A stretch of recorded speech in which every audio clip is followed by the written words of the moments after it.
Continuing where we left off. Brown is no longer around. We had a flashback where apparently it looked like the kids had taken Brown. My current theory, for whatever the reason is, based off of what we saw, is that was very much the past. The kids, for some reason, didn't like Jennifer. She's not older than them. She's just older now, and she's probably still processing this. That's my thought. The kids in the orphanage probably did not like Jennifer. Jennifer's only real friend was the dog, Brown. The kids deciding to be cruel kids with whatever their upbringing in the orphanage has been, basically stole Brown away from her at some point, put him in a bag, and beat him to death. So she basically had to confront a bunch of kids who were supposedly trying to be her friends and play with her, as far as she probably thought. Probably playing at this aristocrat club crap. Ended up stealing her only friend in the world, a dog, and then beating him.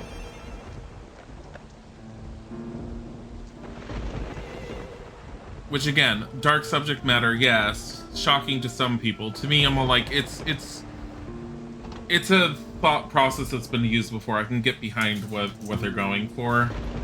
It doesn't shock me, but that's probably because, like, it's very much an obvious, like, it's supposed to be a super dark subject matter, and that's how I'm taking it.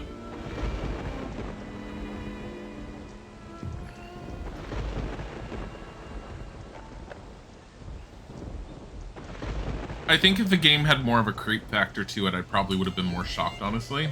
I think it's because of how the gameplay has been that I've taken things a little bit more lackadaisy in my approach.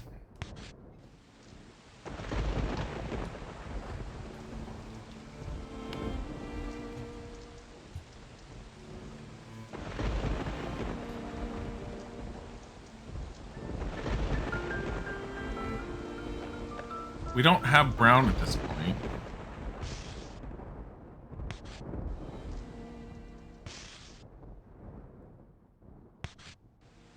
Is there any way to find Brown? Let's go upstairs.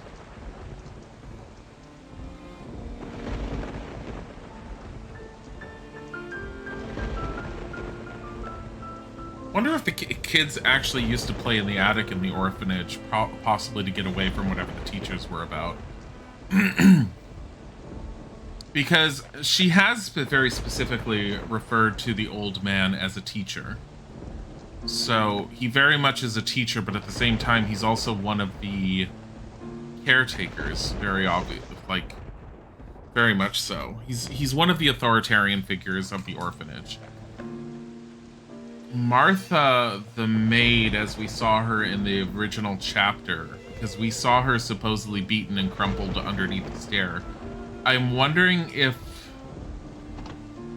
the reason why she was beaten, killed, and stuffed away under a bed and never dealt with is possibly because she just never was around for the kids. Maybe she just did her own thing and sort of like stayed away from everything. Didn't get involved, didn't do anything. Also, I hate that every chapter starts without you being equipped with any of your weapons. These are creepy looking dolls lying around. They frightened Jennifer. Same as before. It's very interesting that the entire basement is still open.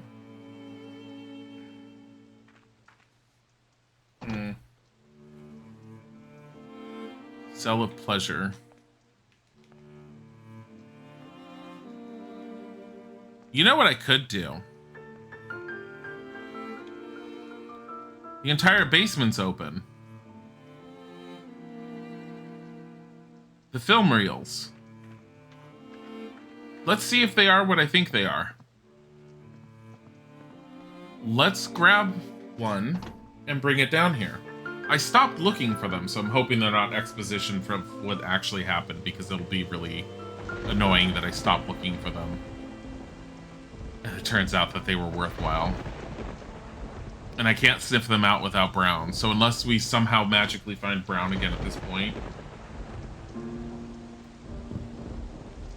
there is no getting Brown. Where am I? I have to just go all the way through here.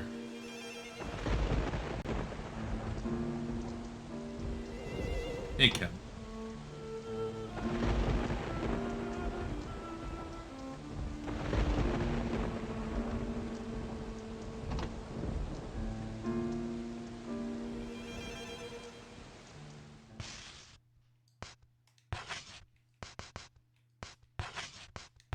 Let's drop that. I mean, Drumstick's worthless. If Brown's gone, he's worthless right now. Biscuit is not that great. Drop that. I hate that you can't just load this. I literally have 2 bullets in the gun. I have a 3rd bullet. The gun can obviously hold 6. Can't load anymore. The mechanics of just the gun itself is really stupid. Also, that gun is horrible.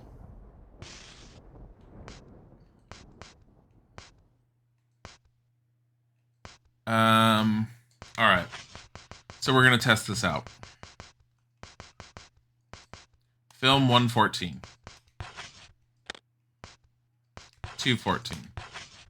314.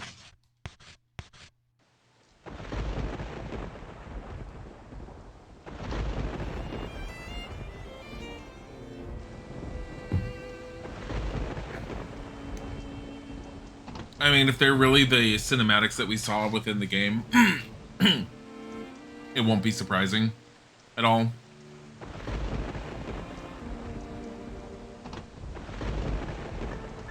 But we'll find out very quickly.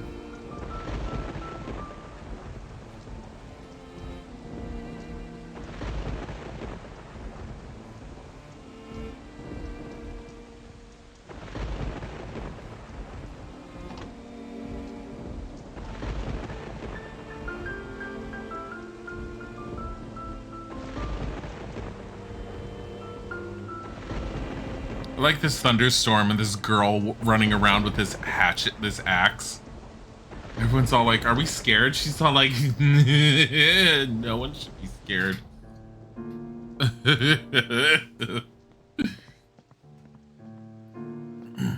God damn it, camera angle. Fucking hell, stop. Movement controls, that too. You missed again. Is she like a child too, or the nanny? She's essentially one of the kids, one of the orphans, but she's 17, which never made much sense to me. I don't fully understand everything. Use. Bullshit.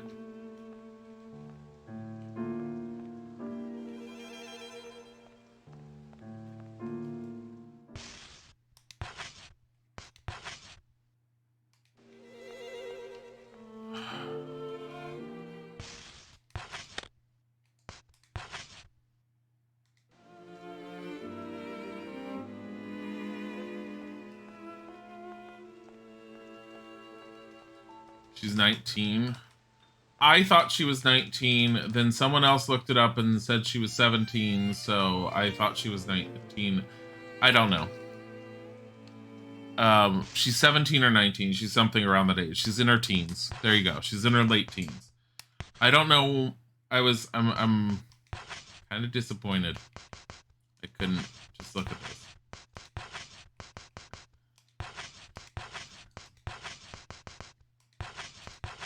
Whatever.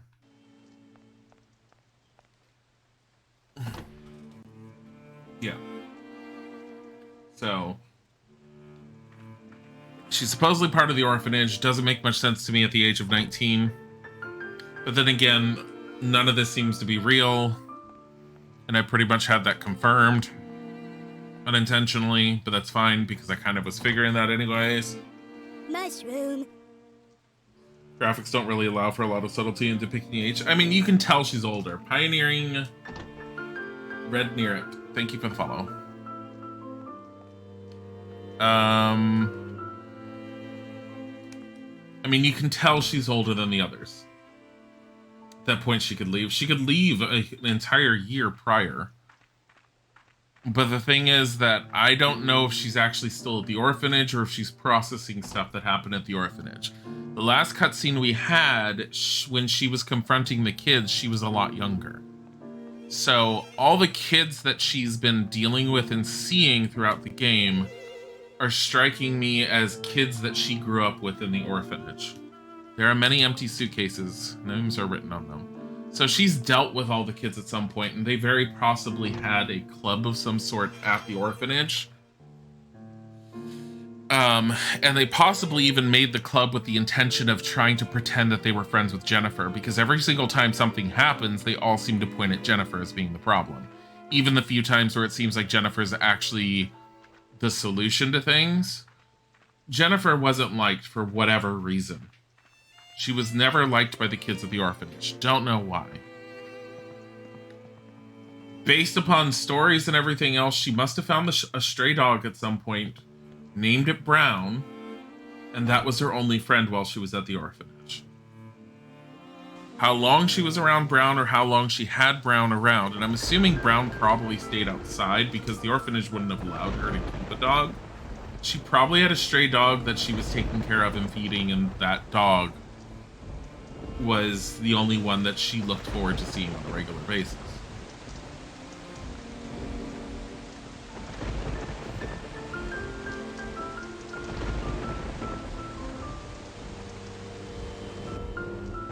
But everything she screamed at the kids while she was a younger version of herself, to me feels like that's the reality of what happened. She went off on them because they killed her dog. And we have seen on a few occasions that same bloody bag that we saw in the last cinematic being beaten by multiple kids. Most of the times the kids have had bags over their heads. So it's assuming she doesn't possibly know who did it, but all of them were involved somehow. And that's very possible what the bags over their heads are. Like anytime we've seen a kid with a bag over their head or anything where their face is covered. Wow. Lady Fister, thank you for the resub. 32 months. Really appreciated. But yeah, the versions of the nightmarish kids that we've been seeing where they have like hollowed out eyes and mouths, I think those are just like her mental torments that she's dealing. I think those are just manifestations of the shit, the fear, the torment, everything she's been through. Jennifer, over here.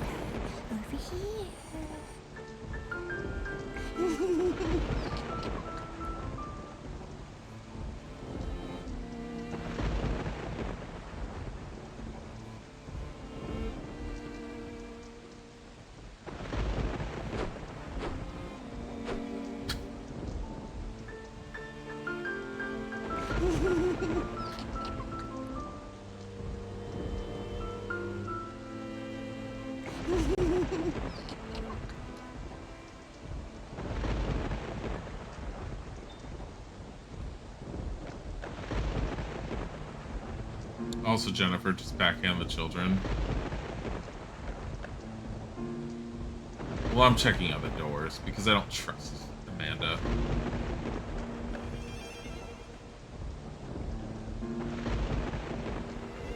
I mean, I don't trust any of the kids, but...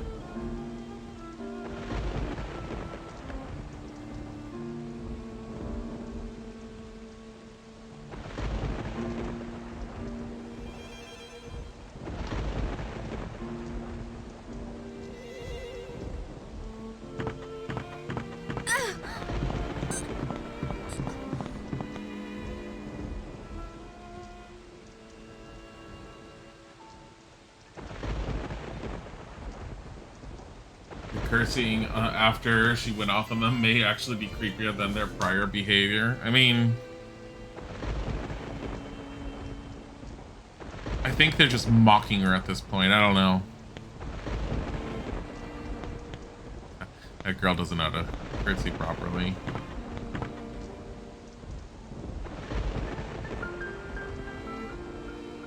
That's a lollipop.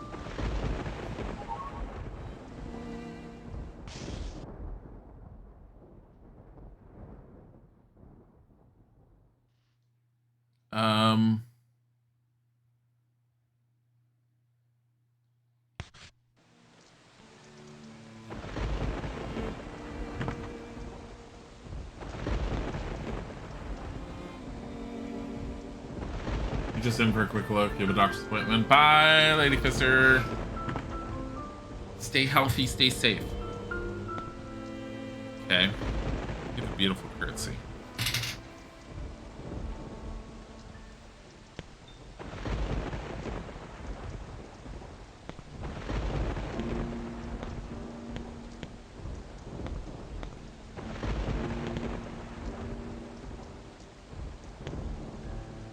Greetings.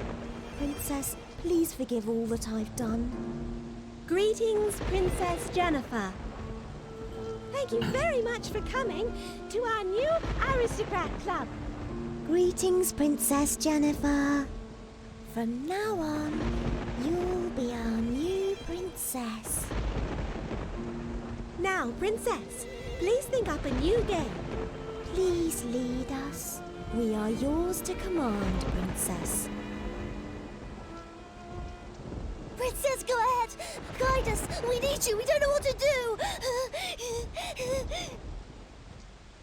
Oh, look, it's windy. It's windy.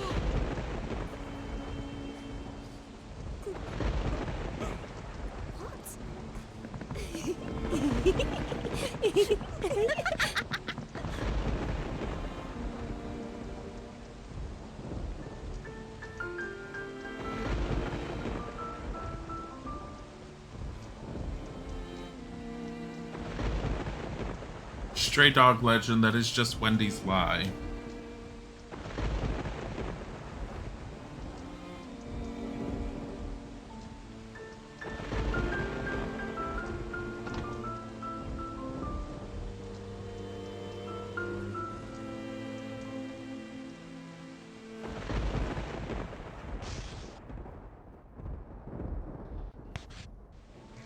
Jen beating the hell out of Wendy must have just been a coup.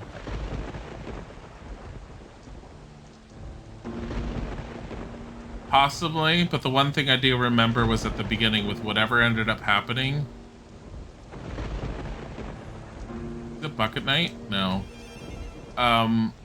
They promised to love each other forever. So what the fuck happened? That's what I don't fully understand.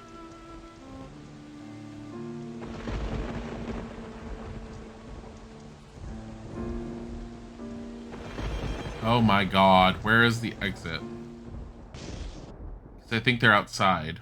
It's behind me. I hate the camera sometimes. I hate the camera a lot of times, actually.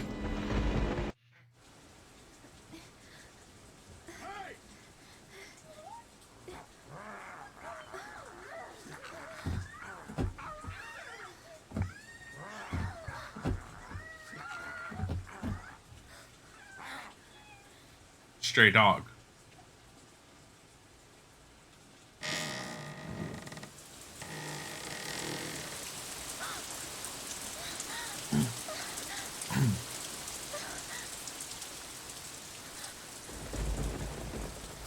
Oh, it's the guy.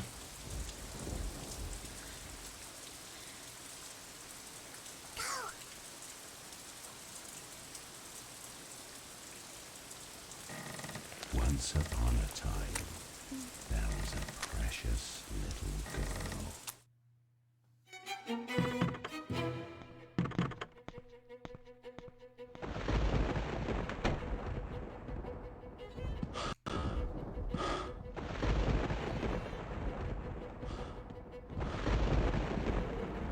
Excuse me. Can I get out? I doubt it. I did a save state. And I'm trying to double check all the doors real quick.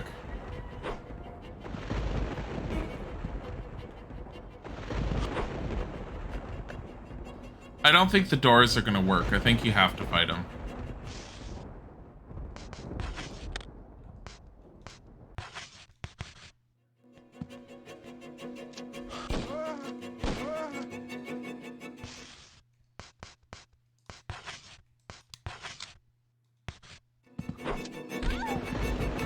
And she's on the floor.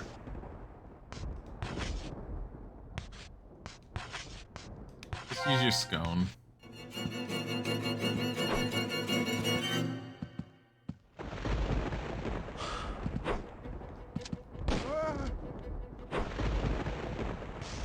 Last bullet.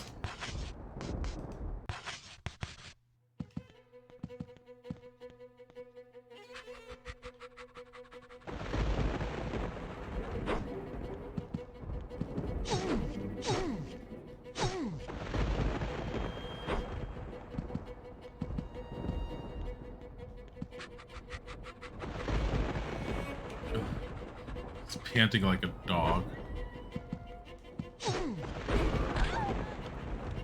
Ow.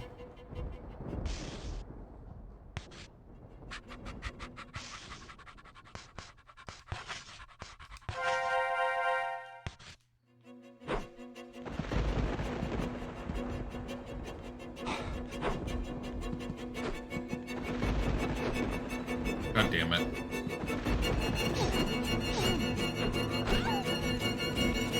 That. Oh, Brown.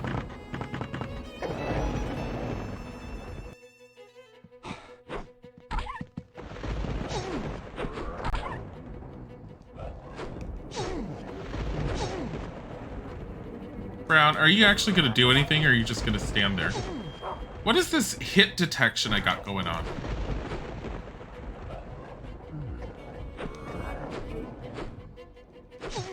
Brown's on the floor. I'm so glad he came here to help. So glad Brown's here to help. Brown's on the floor. Well, he tried. He tried for 5 seconds.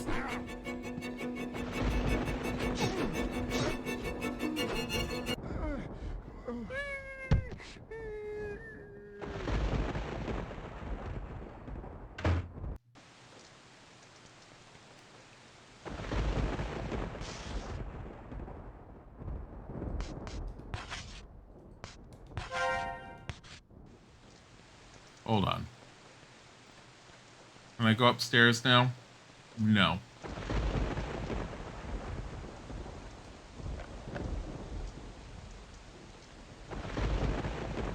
Brown's Down could be the alternate title for the game's OST, seriously.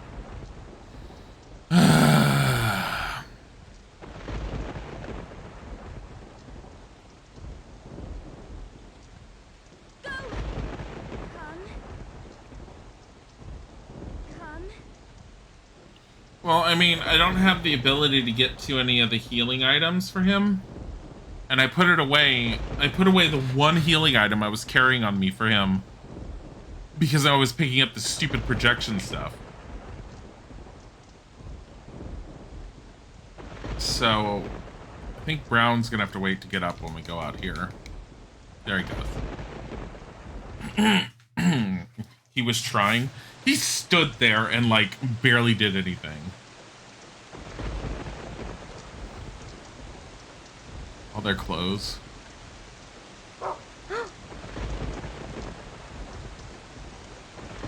Because you wouldn't love me. Because you were so stubborn. I brought you here.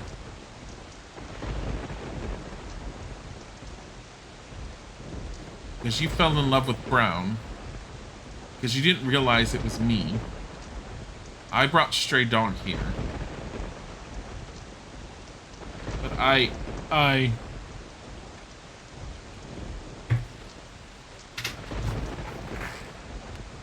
Please stop him with this. Only you and your beloved dog can stop him. I already used all the bullets. I'm sorry.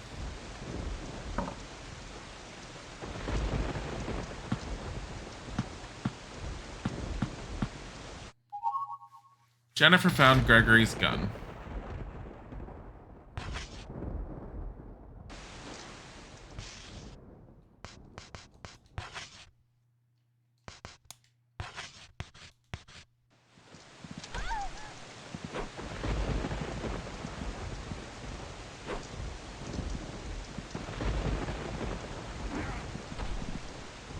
Ah, Brown.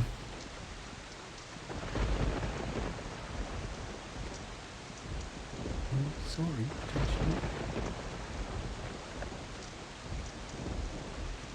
What was that voice? Oh, Brown's on the ground.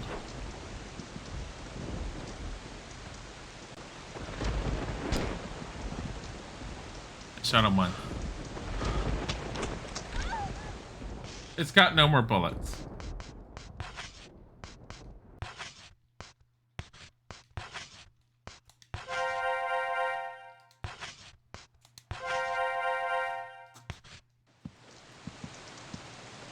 I'm sorry, Joshua.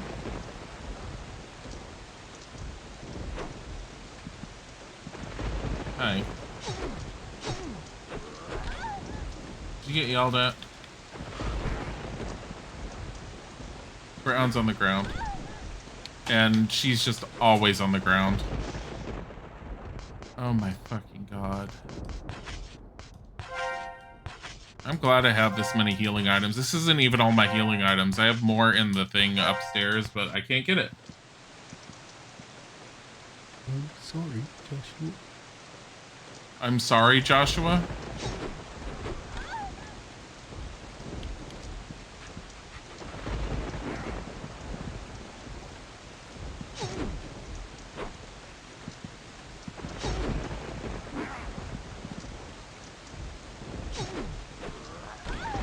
Oh my god, his flail has such a radius for hitting.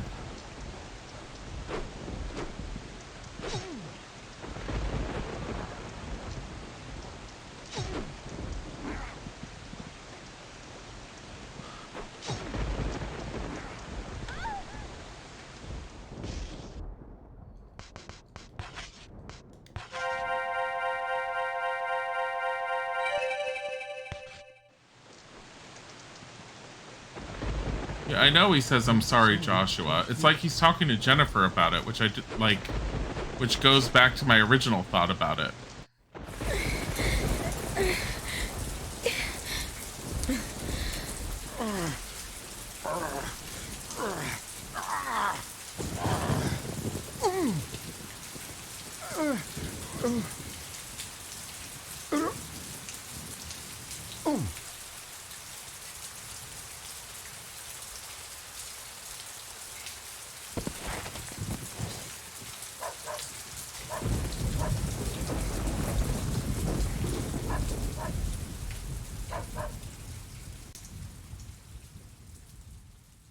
That is how the girl wound up all alone again.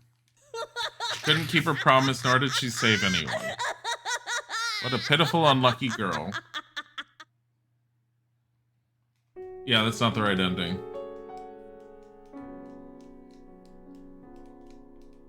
Say, where is my shame when I call your name? So, back to this point. Oh my god.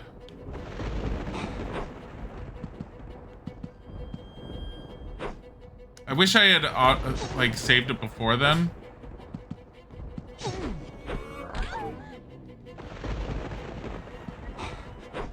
I think you're not supposed... Maybe you're not supposed to kill him, just run around in circles.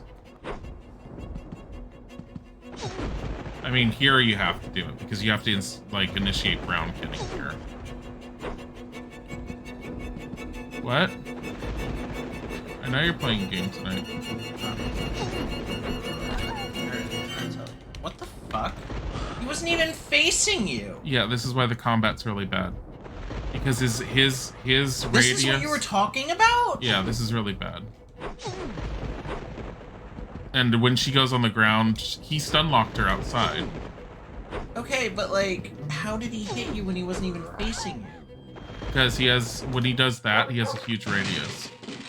It's silly. Oh well. Yeah. Am I supposed to not kill him outside? Is that the whole thing? What is exactly? I don't give a crap at this point. Just tell me what it is. Because we've already gotten the one ending. You shoot him. Brown's on the ground.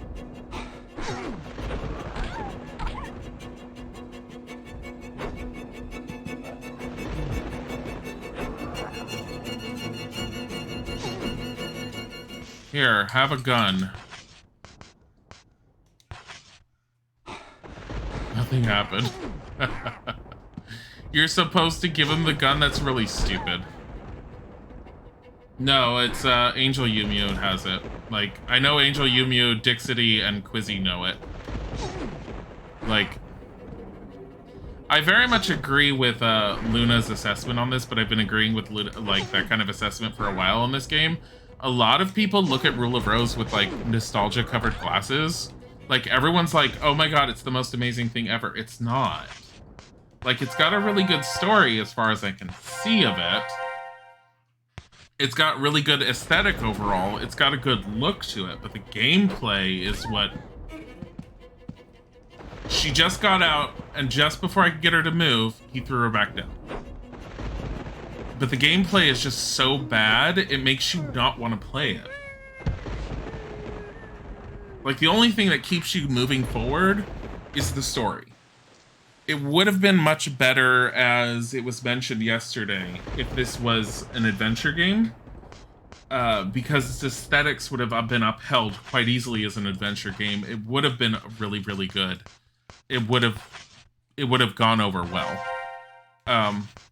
Honestly, adventure games were kind of not doing so well at the time period when this came out, so I can see why they didn't think of that. But this game really feels like it would have been better as an adventure game.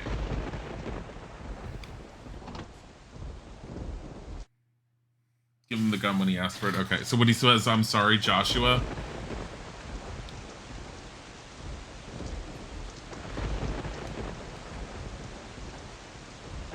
Trying to skip it, you can't skip any cutscenes.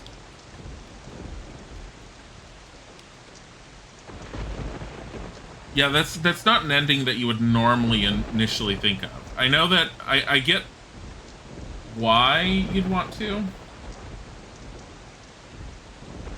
So she got jealous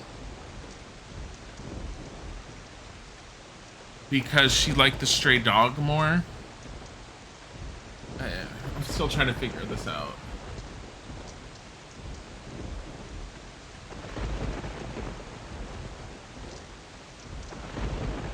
Only you and your beloved dog can stop him, she says as Brown goes to the ground. Yeah, no, I figured it was going to be Gregory's gun. I figure you can't give the other one.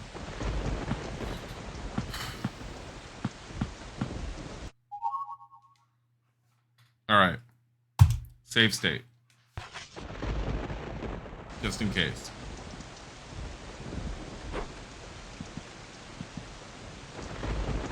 I'm sorry, Joshua.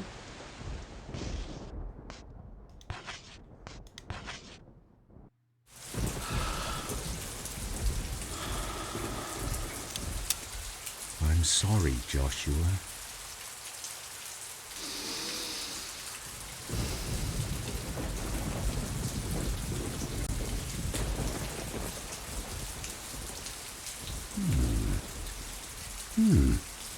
Yes.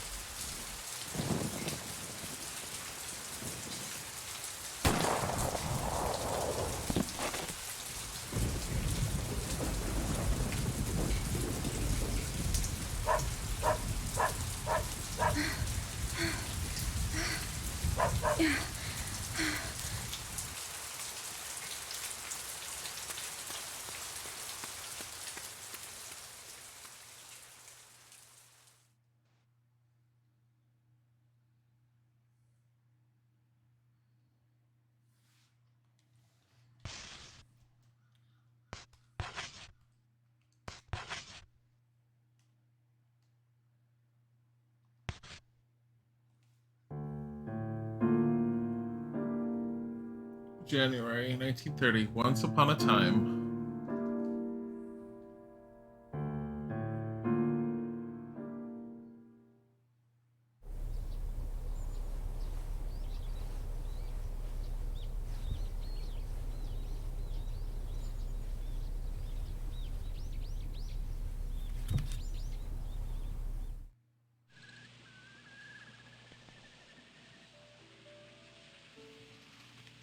This is reality, I'm guessing. Jennifer found once upon a...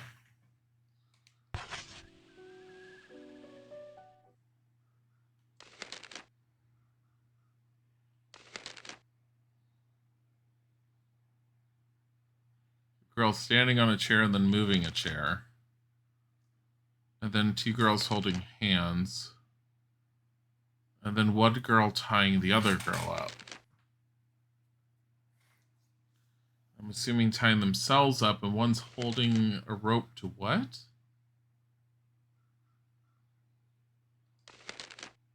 Huh? Then the chair falls over.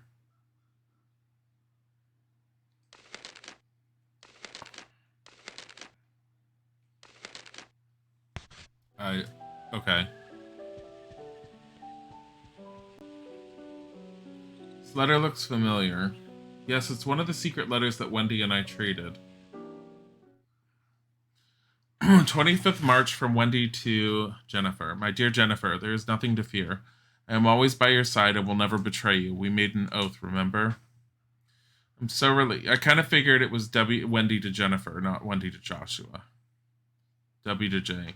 I was so relieved that you are well again. Is that why I couldn't find you yesterday morning? It's no use trying to fool me. I could see right through your pranks. Anyway, thanks in advance. Tee-hee-hee.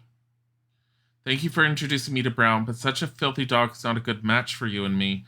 Just give it to Nicholas or something, and let's be content with just the 2 of us. My stubborn Jennifer, is Brown that important to you? It's just a dog, a filthy animal. Please stop sharing your wonderful smile with that thing. Please smile only at me. You have issues, Wendy. Why didn't you come? I waited and waited for you. Why can't I see you every morning? I think only of you. Are you avoiding me? Oh my God, are you a little obsessed? Wendy. We're always so lonely. Poor lonely Wendy. Wonder if my letters ever reached her.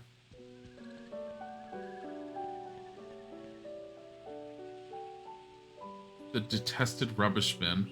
No one ever suspected that something precious was hidden inside it. Nor did they know that it was the only place where I could keep my things safe.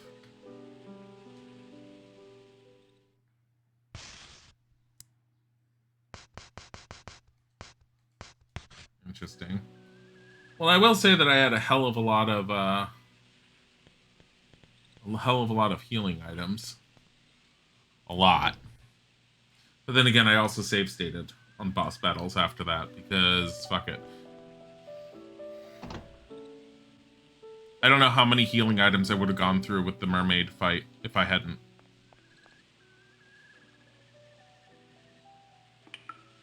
Bucket Knight. A makeshift knight that Nicholas and Xavier used for sword practice. Though they may have forgotten about it, I've always remembered. For I yearn for a loyal knight to come to my rescue.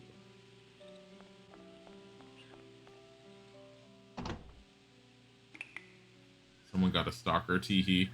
I mean, yeah, basically. Wendy's essentially super lonely and addicted to Jennifer. Jennifer ended up finding the stray dog, Brown, which goes back to my original thing. Jennifer, because she was spending time with Brown because dog that she liked, Wendy was getting jealous. Wendy probably coerced the others into the whole club thing and beating the dog up. Devin Sedemp, thank you for the follow. Which...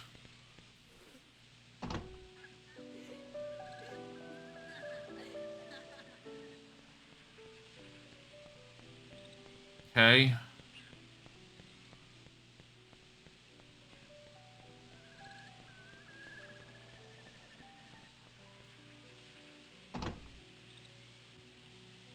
I mean, if that's all there is, it's not as dark as I was expecting it to be. Like, it's still dealing with some dark subject matter, but that's not as dark as I would have thought. Nor would I have thought that to be traumatic enough. So I'm kind of curious if there's more. Clara was a quiet person. To me, she looked like just another student at the orphanage. Except when she spoke to Mr. Hoffman or Martha, then she looked scary. I wonder if I'll be like Clara when I'm older. Will I enjoy those days?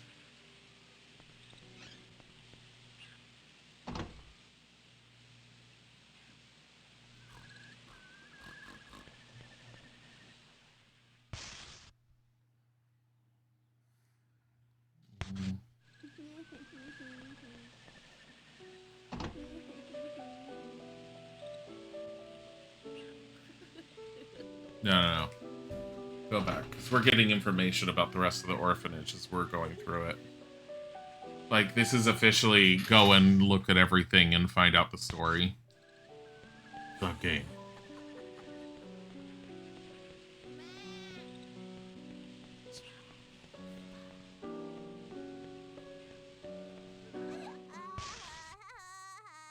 I'm so all over the place. That's the balcony out there. Let's go check the balcony. Hi, Slaughter Daughter.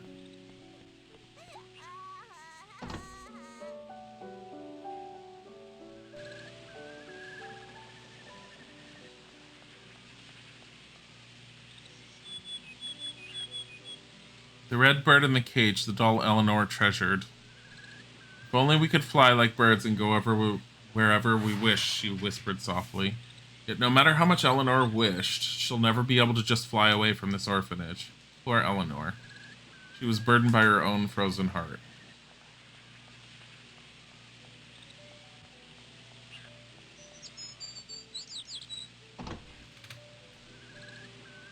Bodhi, are you calming down?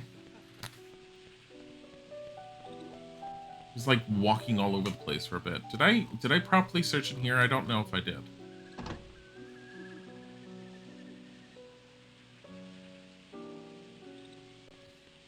It's not obvious the spots to search. Peter the rabbit. It was the pet that Wendy suddenly decided to take care of.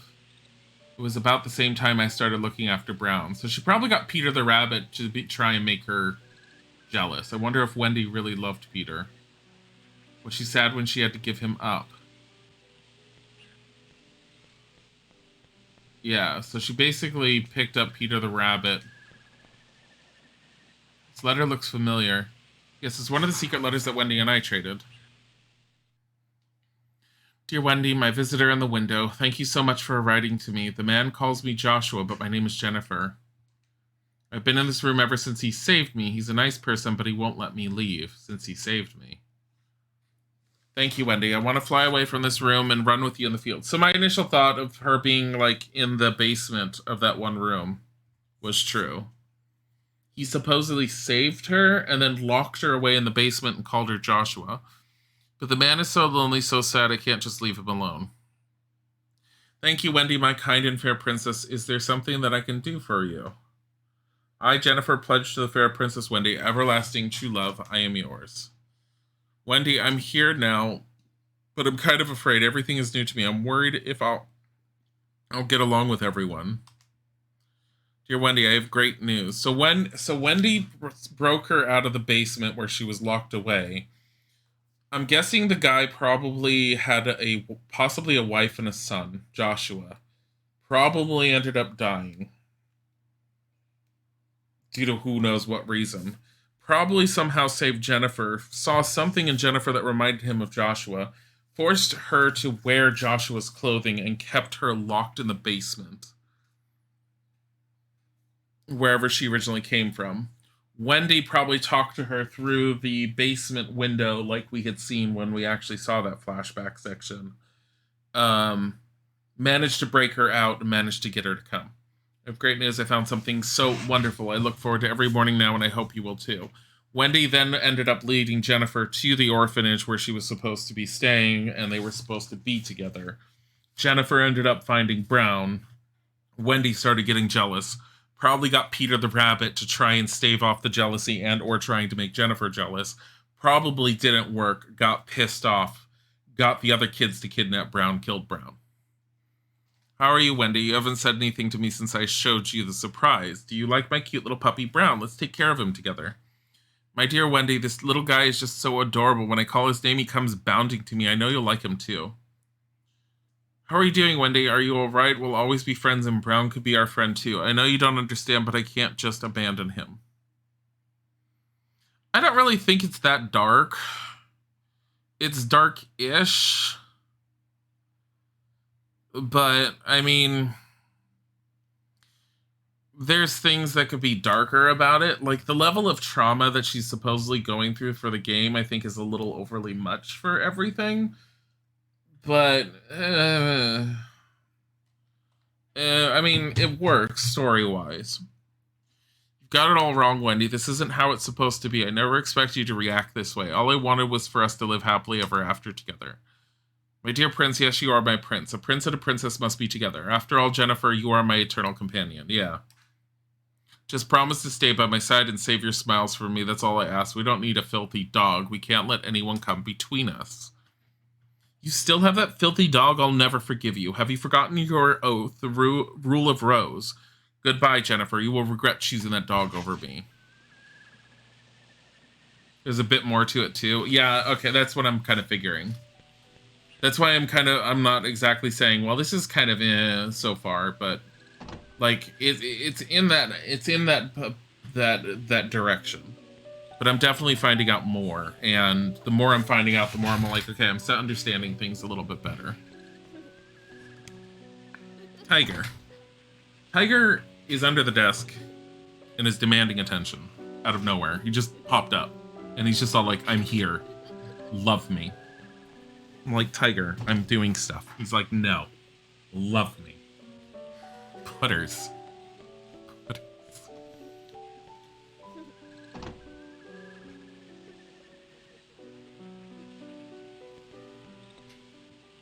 Yeah, because there's other imagery we haven't seen yet, like the goat, or the rat, or anything else like that. It's a stuffed goat. The white goat Mary, the black goat Sally. When Meg found her letter to Diana torn apart, she was deeply wounded and cried in Diana's arms, even though she was the one who ripped it up. And when Meg's notebook was found all scattered about, Diana made fun of her, saying Mary and Sally must have ate it. Poor Meg. That's what that story was about. She was bound by the shackles of foolish devotion. So Meg ended up liking Diana as well. And Diana just didn't care about her and treated her like shit. Basically ripped her stuff up constantly that made Meg feel good about herself. Or just good about her and Diana. And then Diana would just destroy it and then comfort her. Diana is the quintessential abuser. That's a quintessential abuse tactic. It's like the "don't make me hit you" statement. The future that people dreamt of never came and was soon forgotten. From the blue skies of hope, it sank into the depths of oblivion. The new life born from it was an existence devoid of hope. It slowly wriggles its large body and stares at the sky with a remorseful look. That is its only purpose. I don't get the blunt. I don't get that one. Because Diana saying that Mary and Sally are the ones that ate the letter, when the Mary and Sally were just stuffed white and black goats. She's blaming a stuffed animal for it. Stuffed animals didn't do it. Diana did it. But Meg probably couldn't see beyond what she was seeing with Diana. You can all remember all this from a story unless you take notes. You have your my admiration. I remember the basic. I remember a lot of the stuff overall. Amanda was fond of using the sewing machine. I got that one. And I called that one in the last time we saw her up here using it. I said every single time we've been seeing Amanda, she's been at the sewing machine lately. Like, we've seen her other places, but she was at the sewing machine a lot. When she got absorbed in something, she'd think of nothing else, especially sewing, which was always on her mind. If we ran out of cloth or thread, she'd just sew rags with an empty needle over and over again. And then she'd smile at the tattered rag with satisfaction. That's a little creepy. Like, I can understand her being into sewing, but the fact that she would have to hide herself. So it wasn't so much the sewing as it was the act of using the sewing machine, which allowed her to just pull away from reality. So Amanda used the sewing machine. So Amanda was batshit insane, basically, as a kid. She had major issues and she used the sewing machine as an escape. Not the act of sewing, just the sewing machine. Was that the ship, the one the chapters was set on? Yeah. Yeah, but the ship was mentioned that it was supposed to have been launched. Apparently, and according to that whole thing, it was supposed to have been some great future utopia that never really happened. So, you think the moment that disturbs you the most in the game is the mermaid princess depiction because what it implies to you? I haven't seen what that is yet.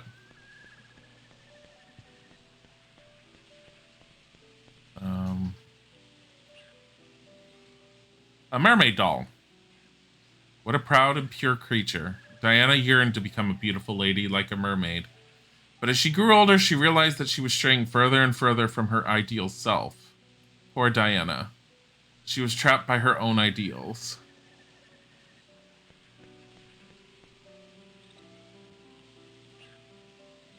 The night was quiet, dark, and scary, yet it was a mysterious time that aroused excitement. Some nights we'd stay awake in secret, hiding from the teacher and draw pictures by the lamplight. It made us feel very much like adults, something not possible during the day. So the kids would like sneak, stay awake and sneak being able to do things at night. Yeah, that's kind of standard. So the mermaid is supposed to represent Diana's potential ideal of being perfection, and I'm guessing she was tormenting herself. Being bound up in the whole necessary need to be pure is my thought, and her never being able to properly achieve it. That's why the mermaid was vomiting. She became bulimic. She probably didn't like her figure, and so she would vomit and throw up in order to make herself thinner. Because that would be perfection in Diana's mind.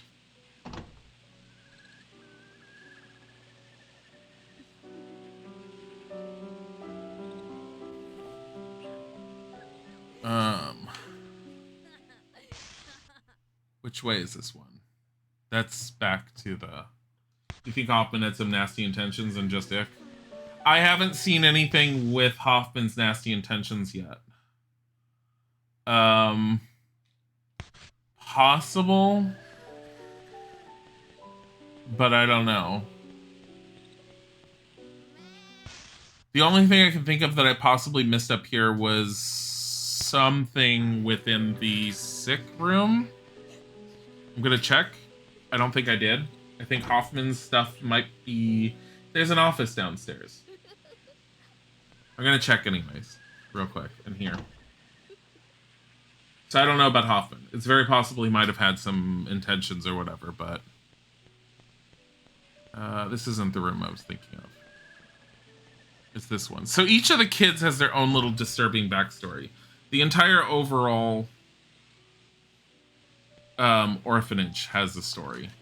Can I not see anything at this desk? It's like the desk is like begging you to search it, and it's like, no, there's nothing there.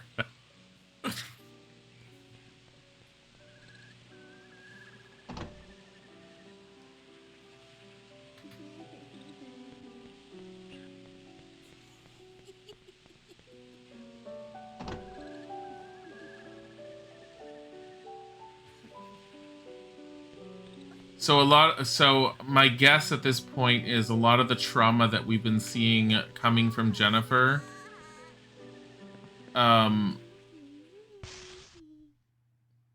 is also depicting just what she witnessed within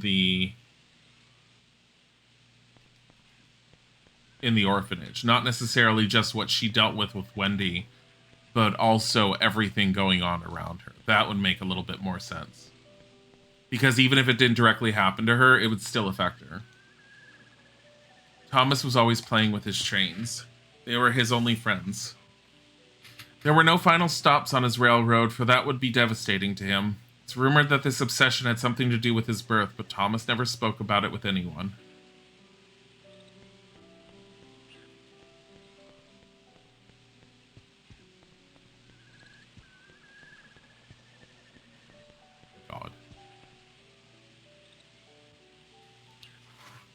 No one really played with the toys here because they were all old.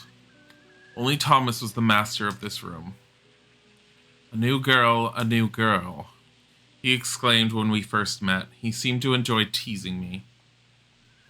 All you picked up regarding Hoffman so far is that Jennifer perceived him as strict and scary, and that he either didn't notice or turned a blind eye to negative interactions among the children. Based upon his boss fight, I think he used to hit them with the pointing stick, which wouldn't have been uncommon during that time period either. I'm not saying it was like, oh, it was common, so therefore it'd be good. No, it happened. Like, physical punishment towards students and children was very, very much known to be a thing back then.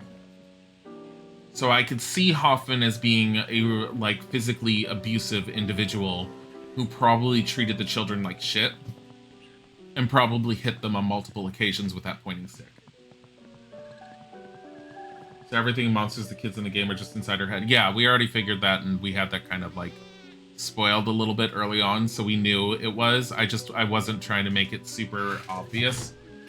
Quizzy got really excited and said it on accident, that she made a mention that everything that's being done will make sense because it's all based on things from reality. And I called Quizzy out and was all like, that's a spoiler!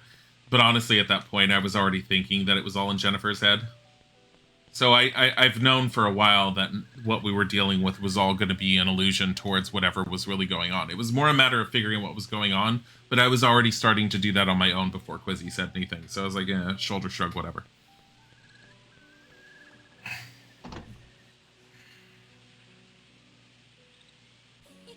It's also a scene where he acted all touchy towards Diana. She reacted with disgust. Oh, there was. That's right. I forgot about that scene.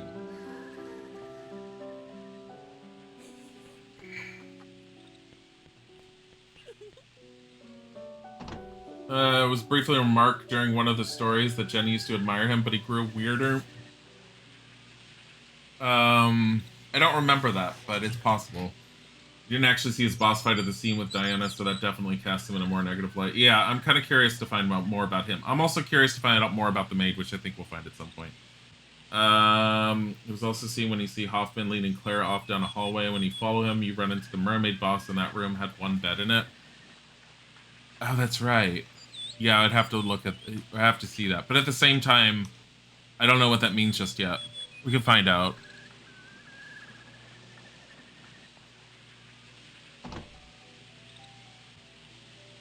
You think she's still at the orphanage? I don't know. The black and white and everything is giving an indication that this might be in the past. There's also a possibility that everything we're seeing, she is younger, but her... Have we always been able to do this? I'm really upset by that. There's... Oh, I don't want to go through that door. There's a possibility that she's been older throughout the game because she's been forced to have to become older. We'll find out. Oh, that would be the announcements for during the orphanage. Yeah, Mr. Hoffman used to broadcast over the PA system. Loved to broadcast over the PA system while we were cleaning, while we were eating, and even after we were in bed. He always announced our names in the order of his favorites. We'd all try our best to win his approval and be the first one to be called. But he never called my name, not once. Thought it was all rather silly anyway.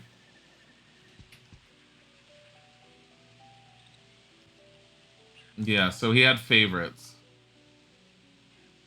Well, he was... I mean, that alone says he was, like, dealing with favoritism just with the kids. So, book is open. 3rd of March, 1930. Recently, the children have been engaging in odd activities and spreading disturbing rumors. Rumors about creatures that come after children who don't clean up and stray dogs that kidnap small tots. It's all very bizarre. That was probably Wendy talking about stray dogs, trying to get the other kids to be worried about Brown. Because if Wendy started rumors about a stray dog that eats up children and they all got wind of Brown, they'd be terrified of Brown and want to deal with it. I have a feeling Wendy started that. Today I was busy catching up on my work when Clara came by to offer me a hand. I guess my teaching paid off. I was grateful for her kindness. In the wee hours of the morning, she was still working, so I gently took her to bed. Ew.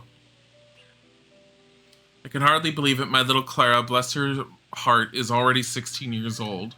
She told me she wants to stay at the orphanage and help with the daily chores. Maybe I should seriously consider the offer. Tomorrow I'll discuss it with Martha. Wasn't Clara the one that she said was, like, scary looking at times? So Clara knew what she was doing. That's creepy on multiple levels. Because that's a 16-year-old that actively used Hoffman sexually to get some level of power.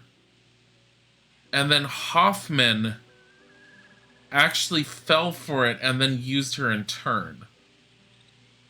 So Clara was fucked up already. Were those scary things that attacked me just figments of my imagination? I skipped something, I'm sorry. This is simply inexcusable. My precious Koi is gone. The children must be responsible. I won't stand for this. Where is Diana? What's she been up to? My opinion of her will suffer because of this. The diary continues, but the last page is particularly interesting. It's Mr. Hoffman's last entry before he disappeared.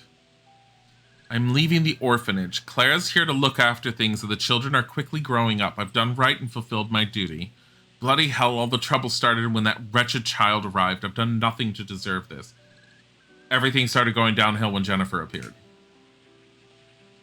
That's why Jennifer wasn't liked. Because Hoffman, everyone wanted Hoffman's opinion. Hoffman hated her. Undle Reds, thank you for the follow. Father. Thank you for the father. Thank you for the follow.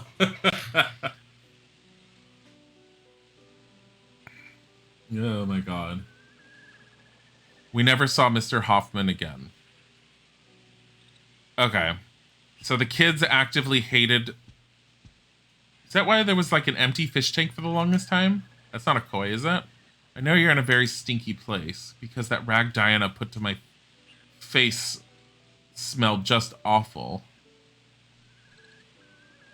No matter how clever or fast you are, there's no escaping. You're like a mermaid in captivity, adapting to a new reality, leaving your home behind. Did you find happiness? I don't fully get the koi.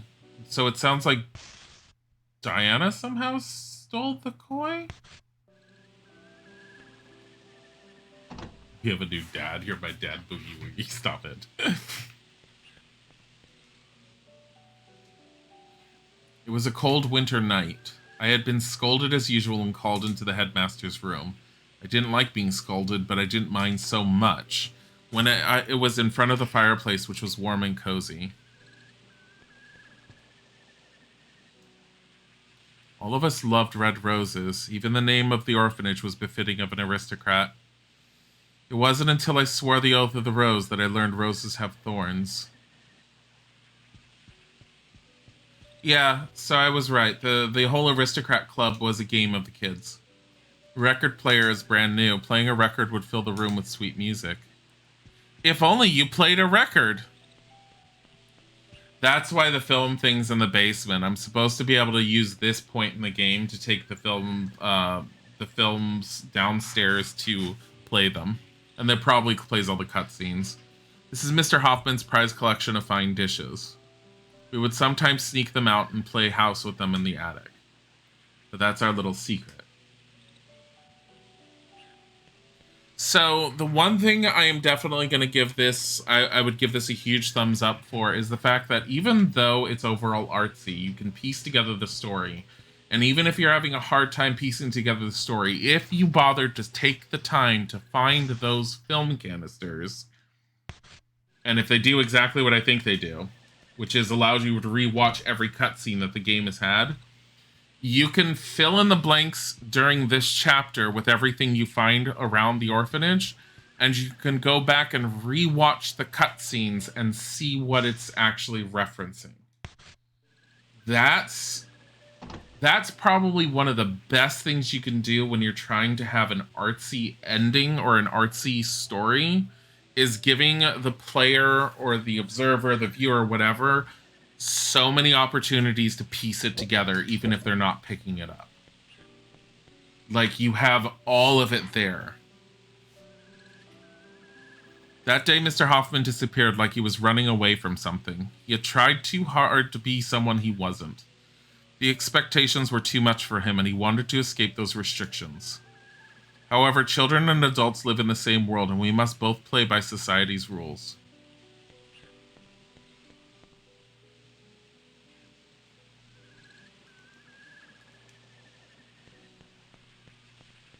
I have a feeling Hoffman didn't. I have a feeling in general Hoffman wasn't necessarily, based off of what I'm reading, what I read from his diary and everything. I don't think necessarily he was abusing the children sexually. I think Clara manipulated him, and I think he went with it. And the fact that he went with it was bad. The fact that Clara did that was bad. But it was also known, like, someone found out, whether it was Jennifer or whatever. But Jennifer was also severely disliked by Hoffman, which, as I said, it caused everyone else to dislike her, probably. And Wendy not liking her because of Brown made things worse. On Halloween, we all dressed up in costumes. Everyone else wore bags over their heads and stared at me through tiny holes. Their blank faces and muffled voices. It scared me like you wouldn't believe, which is why she saw that all the time. Is it really you under there? I asked, fearing it was something else. But no one would answer me.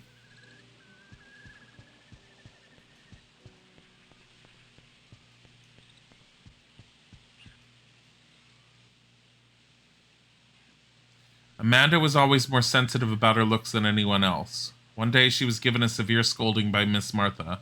That's because Miss Martha's lipstick had gone missing. We saw that in the very beginning where she was smearing lipstick on her face. The lipstick was never found, but I know Amanda took it. I've seen her applying it late at night. Didn't the bags have different animals drawn on them? Possibly, but I think it all references that Halloween. The fact that the kids were all tormenting her, that might be all it was doing.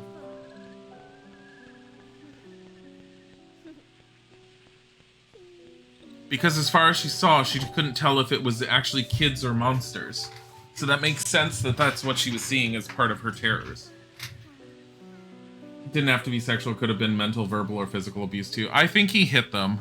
I have a feeling if we go into the classroom, we're going to find out that he was hitting the kids with the switch. But like I said, that was also something that was done quite heavily in the time period. Which eventually, I mean, ended up leading to like legal restrictions on that being able to be done. But it was relatively common, unfortunately, at that time period that teachers would hit their students with a switch. And I think that's what he was doing. And I think that's just one aspect of him.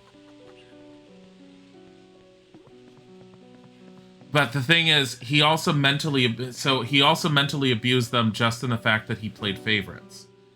Because he would call the kids at all hours, constantly over the PA system, and he would always reference them based upon who his current favorites were in order, so that every kid heard constantly who his favorites were. And since they were all vying to be his favorite, they were all constantly under that pressure. That right there is a form of mental abuse.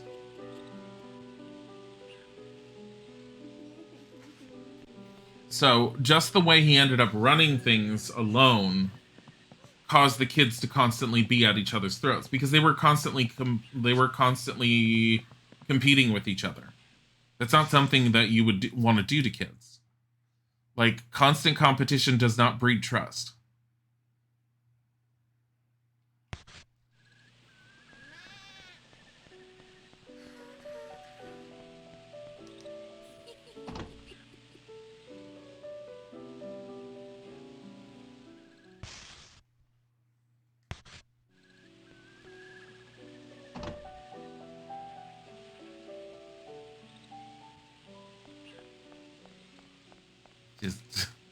It's the lavatory. Is there anything in here? No. But the entire game, oh my god, they actually put something. I was gonna say, the bathrooms have been here since the beginning of the game, just to be all like, look, we're designers, but we remember that people need bathrooms. Red bird drawings. A red crayon and a red brooch, a red rose and red blood. Red is the most beautiful color, yet it comes at a price. It is my most favorite color and my most hated color.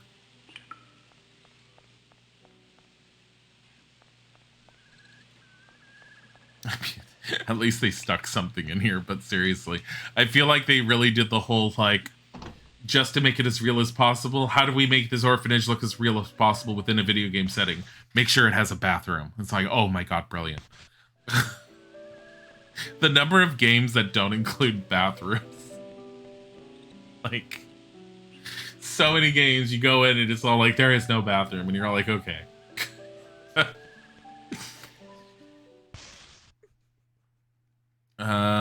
This way and to the right. I'm trying to pay attention to which rooms I've been in so we can see as much as possible. I've already been in here. Which means I've been up there and I've been up there. So back around. Other way. Even if it had ever had items or info, I'd approve of the inclusion of a bathroom. Oh, the classroom's over here. Anything with the plant? Because I saw something with the plant while I was running around here earlier. Miss Martha used to scold Nicholas for forgetting to water the plants, and then she'd turn her wrath on me, snapping, "What are you laughing at, young lady?"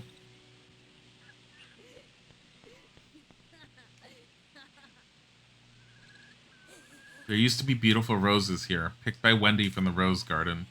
But as with all things, they wilted away with the passage of time.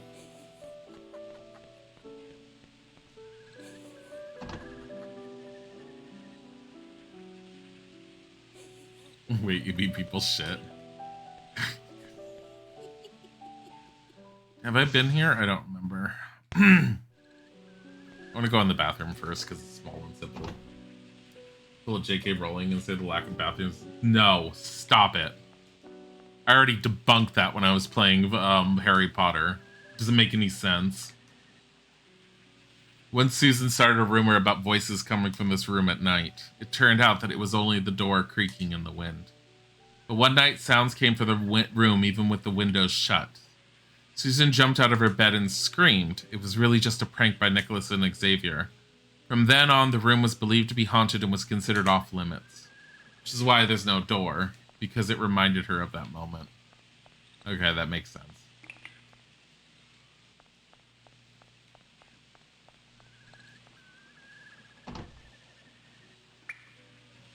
Oh, and in case you missed it on the debunking of the Harry Potter thing, I'm going to point it out.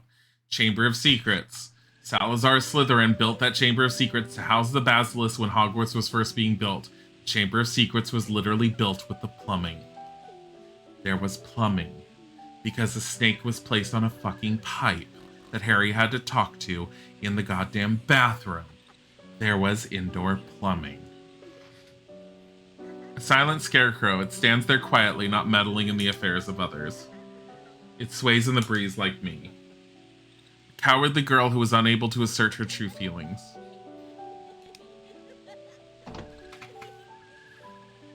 Yeah, J.K. Rowling has a serious problem with remembering what she wrote. She needs she needs an assistant that walks around to remind her of everything that she's already put down on paper, to sit there and say, you're gonna commit some heresy by saying that something is true when you've already proven it's not. Like 5 years ago. But I had a lot of opinions on that with the Harry Potter thing, and I kind of went into depth with that when I played it. Timetable, Monday, Tuesday, Wednesday. A brat, a know-it-all, an introvert, a crybaby, and an elitist. I know misfortune because I tolerated them all. I thought I was the only grown-up. But we were all just kids, myself included. But what does it really mean to be a grown-up? Will I ever become one? So was the whole thing about her looking older because she perceived herself to be older and better than the other kids? Except Diana came off as an elitist who felt that she was better and more pure and perfect than everyone else. The map of this country. That day we flew from England, these memories were buried deep inside me. The airship. And the accident. Thereafter, the story of my life became a tale of misfortune. Even when the others played airship, I couldn't bear to join them. So I was left out. Haven't seen it yet, but my theory is she was involved in being on the... Jennifer's probably from England. Was initially had taken a trip, probably with her parents, on the airship. The airship ended up having an accident. The guy who ended up locking her in his basement probably pulled her from the wreckage, possibly would have been another passenger, probably lost his own family, might have even pulled her out thinking she was his own son, possibly went batshit insane off of it, and ended up treating her like she was her son. His son. Oh god, I have a feeling that's what's happened. That makes a lot of sense, honestly. I learned many things at this orphanage, the alphabet words, how to clean and do laundry. The most important thing I learned was the lesson I received in exchange for my dear friend's life. I finally came to understand myself. My beliefs and the will to stand up for them, I don't want to lose those ever again.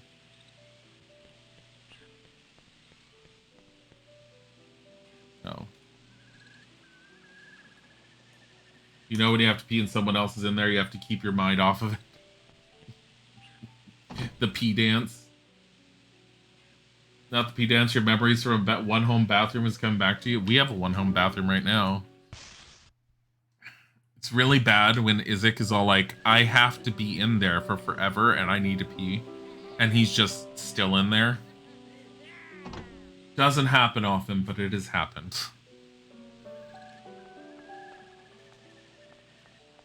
Oh, that's right, the bathroom. Jennifer, are you happy now? Considering how bad it was for you back then, that tragedy you wanted to forget. Now that you remember everything, how do you feel? The answer inside you. Think carefully, Jennifer.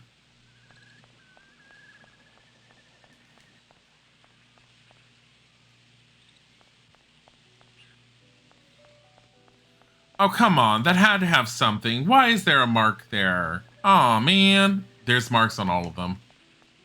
I forgot there were marks on all of them. The airship had these too. I was hoping it had something. It was going to try and explain something.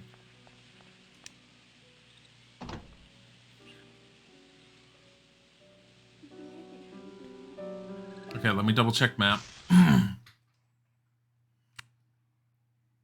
We gotta turn around.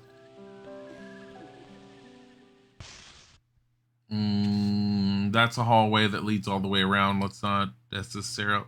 Let's look in the hallway, but I don't think we want to go outside. I don't know if we can go outside. I think it's possible that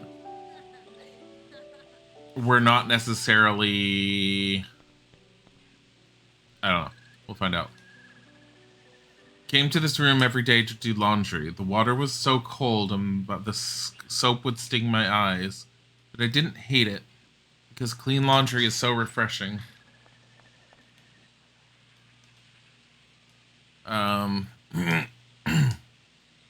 Okay.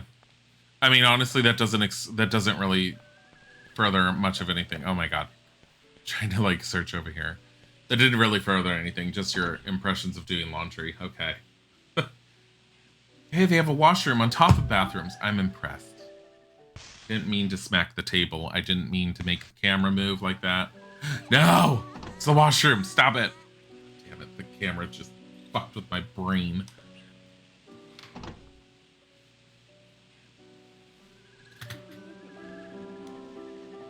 I finished my coffee. And I don't really have any more downstairs. I'm fine. I need to pee in a bit. I'm doing the pee dance in my chair without doing the pee dance. Just because I'm trying to see a little bit more first. If Miss Martha had disappeared, there would have been no one to cook. If Clara had disappeared, there would have been no one to tend to our wounds. So Clara was like they're a nurse. Mr. Hoffman had disappeared, there would have been no one to teach us. Can't live life eating snacks all day with no exercise or studying. If you look at it that way, even the Aristocrat Club needed adults around. Our world was so small. Guess at least that means there were things in her life that weren't that awful. I think it's more a matter of it's just her life. I mean, if you consider like your life in general, it's like things like everyone has their ups and downs. She definitely had a lot of downs, but she wasn't all down. I mean, Brown was definitely an up point for her. Because you look at how excited she was with Brown as a puppy when she first found him. Wendy's reaction not included, but overall, there was a couple of letters here. It's a letter from the police. Regarding Mr. Gregory Wilson, dear ma'am, please forgive the delay in our response. In your letter, you reported suspicious activity on the part of Mr. Gregory Wilson. After investigating the matter, we have come to the following conclusion. There is little to indicate that the said individual is connected to the recent kidnappings. Mr. Wilson is father to a son who closely matches the description in your letter. Therefore, we have determined that there is insufficient evidence to warrant further investigation. We appreciate your cooperation and understanding in this matter. Anthony Doolittle, Cardington Police. It's a letter from Martha. Officer Doolittle. My name is Martha Carroll and I work at the Rose Garden Orphanage. In the past month, I have sent 6 letters. That's Rose Garden Orphanage, which is why they're constantly seeing roses. It's not just the Aristocrat Club. It's the fact that the orphanage was called that. Oh, and that explains when Wendy had taken her in the flashback from the basement to a rose garden, because that's what Wendy did. She caught her out of the basement and took her to the rose garden. In the past month, I have sent 6 letters to your attention, but I've yet to receive a response. Have my letters reached you? I ask that you please investigate this matter at once for the safety of our children. Yesterday, I saw them together again, Mr. Wilson and Wendy, a child at our orphanage. I'm very concerned for her safety. The 2 of them have been acting quite strangely. Oh, it's terribly odd. By strangely, I mean Mr. Wilson walking on all 4s and nodding, and Wendy appears to be scolding him. I don't know how to explain it except that it resembled dog training gone wrong. It gives me the shivers just thinking about it. Please come investigate this matter as... Letter ends there. Perhaps if the matter had been addressed publicly, things wouldn't have turned out as they did. Adults are so selfish. That one is the creepy one, and what the fuck is that supposed to mean? Okay. I'm pausing real quick and I'm just muting because I have to run and use the bathroom real quick. I'm going to be as quick as possible. Be right back.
My God. I open the door after using the bathroom. Tiger's just on the floor, just like staring up, going like, where's my water? Okay, so Mr. Gregory walking around like he's a dog. So that wasn't just the final boss nightmare thing. That was actually something that was seen. So at some point, so in order for Jennifer to know all of this, it feels like Jennifer must have been sneaking around and looking into everything. Tiger demands fresh water. Tiger demands a lot of things. Tiger does not get everything he demands.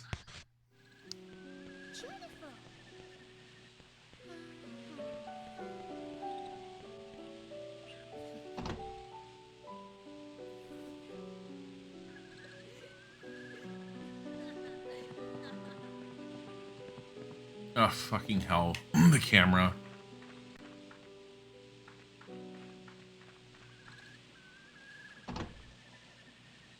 Cell of Bliss.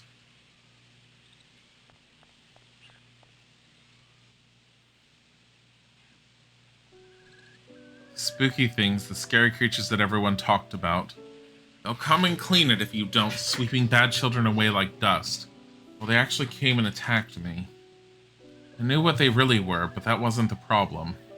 The real problem was my weak heart. My weakness was what drew them here. That's her talking about the monsters in general. Oh, that's why they had brooms. Maybe Wendy really did deliberately pose as Joshua to manipulate him. Possibly?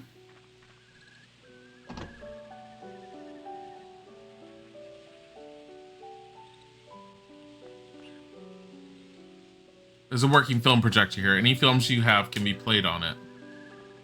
Unfortunately, we don't have them on ourselves. Alright. Before we do anything...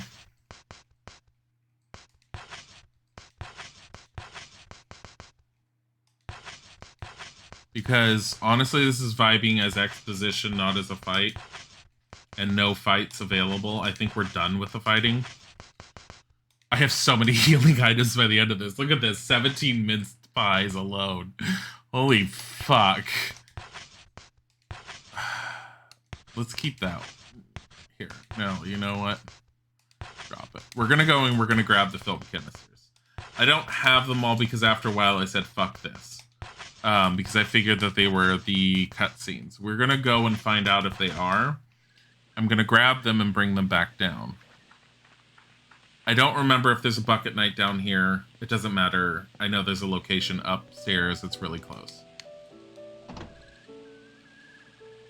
It ties directly into the rumor she made up with a stray dog. In Gregory's feeble state, Wendy turned him into a stray dog to control and manipulate. I mean, that works too. Yeah, that would kind of... That would actually make some sense. Why a child would think to do that to a grown man, though, kind of throws me at the moment. So,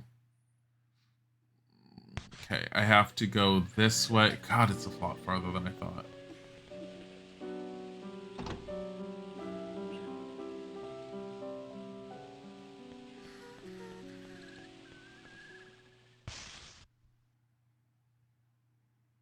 Should have just gone the other way.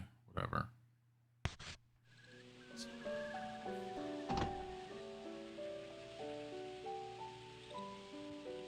She knew where his puppet strings were tied because of what he had done to Jennifer. I mean, out of all of them, all of the kids sound like they have major issues.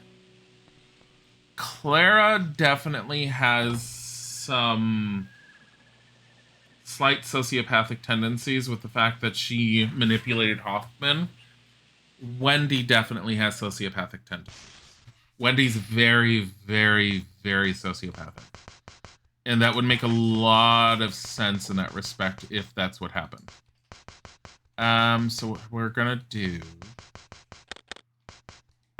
Film 1. Film 2. Really? Film 3.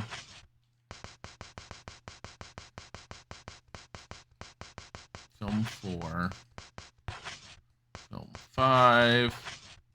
Film 6. In case they're all different. I don't think they are. Oh, fuck it. Just grab them. If we play one and it's the cutscene with no changes, that's it. We're done. We're not going to watch anymore. But if by some chance they are something more, I'm going to be sad that I didn't get them all.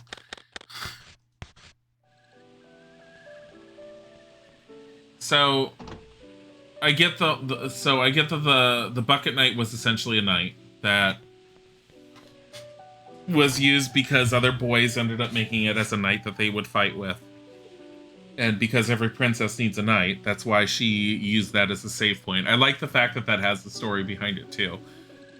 And the fact that the rubbish bin is where she used to hide her most secret possessions because no one would think to look there. I did like that as well. I thought that was really well done. There's a lot about this story that's really well done overall.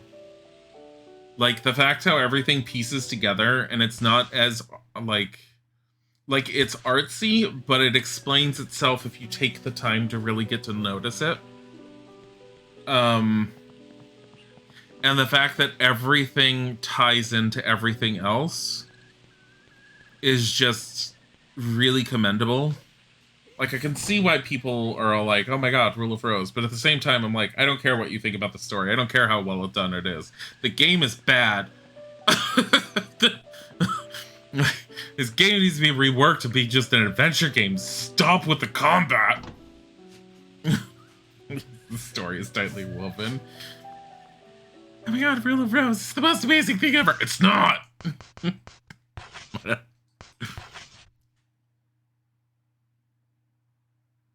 Once upon a time, God damn it. there was a precious little girl. Her friend. Skip it. Skip it. We're done. It's all the cutscenes. I don't care. Don't care. Oh yeah, there's something else. The quote-unquote funeral that they had, that when she was placed in the... Oh, that's probably when they buried Brown. And the symbolism behind that when she went into the box is probably because a part of her died that day too. One time Diana was absorbed in deep thought here. Oh no. Please don't tell me this involves breaking legs because mermaid. She was the prettiest, the most mature of the aristocrats. She wanted so much to be an adult. And yet she was also afraid of growing up too fast.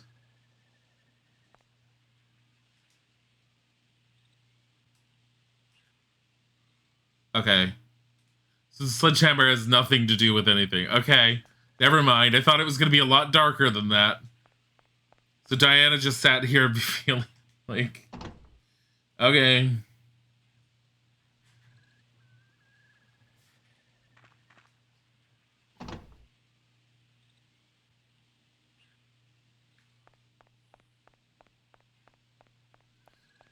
Just clicking everything.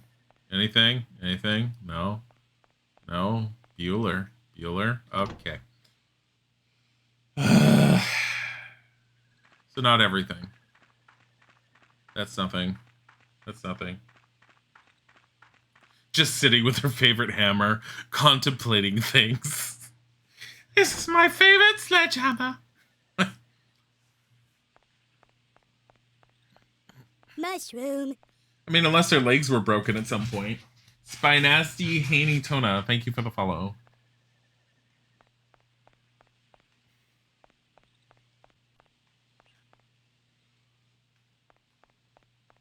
Where's Spinasty? I'm trying to see what that's supposed to say.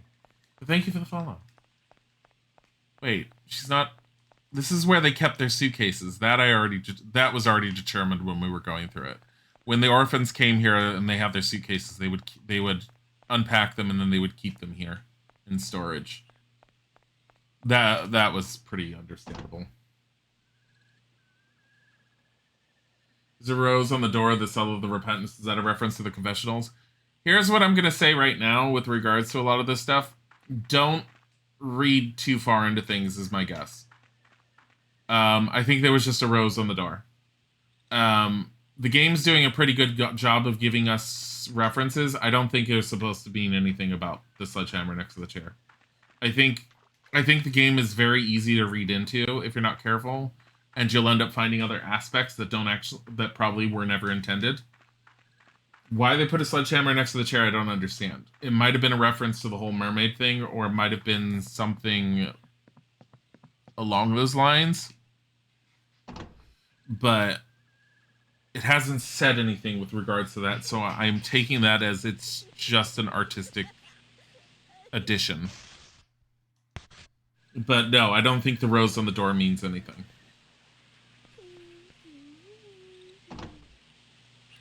I think the basement is definitely a place where you can end up seeing a lot of the stuff from before, such as the cutscenes. And maybe that's why it was designed a little... I don't know. But it would be very easy to misinterpret things, I think, I think I can just attempt to go outside at this point. Red herring? Yeah, I think there's definitely some red herrings in the environment. And that's fine, because if you're trying to build a sense of horror atmosphere with a game that you have to go around the environment, throwing in random red herrings like a sledgehammer that's just propped up against a chair in a basement, it's creepy. It's unnerving. You don't know why it's there. It's good for that reason. I think there's quite a bit of that. It's a small locker. It was just for me. My name was even on it. It made me feel welcome. I was so happy I'd move my shoes in and out over and over again.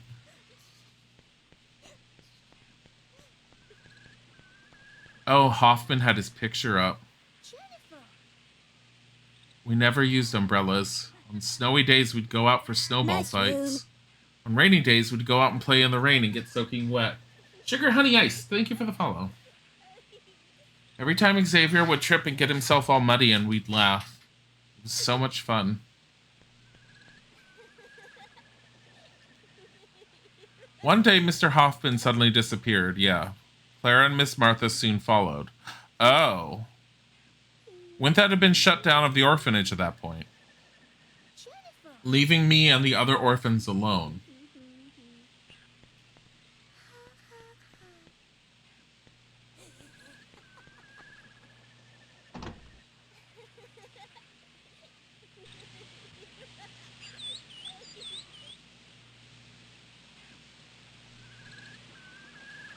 Oh, maybe, Tellison. The carving of roses on a confessional for a promise of secrecy. That might be what the Rule of the Rose is supposed to be referencing to. If it's an old thing that I'm not remembering. Yes, I know Wendy's there.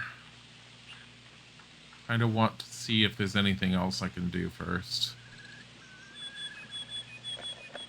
I don't know if Wendy will initiate, like, credits and endgame, or if I'll be allowed to search around a little bit more, so I'm trying to double check first.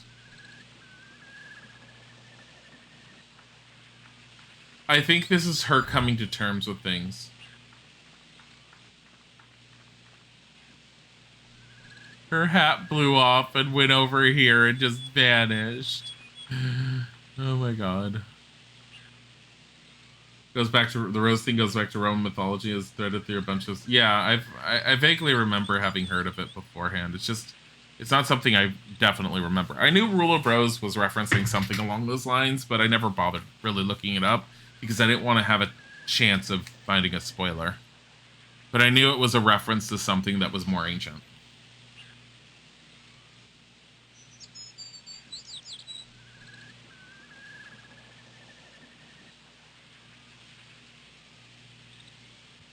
Mushroom.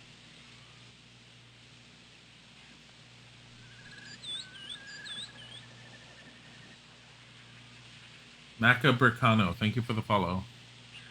Macabricano. Thank you for the follow. I just realized I think it's supposed to be macabre, like macabre.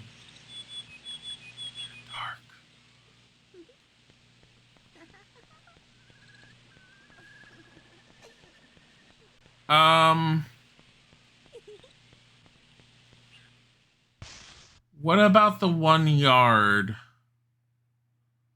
Is there a way outside that I can go through?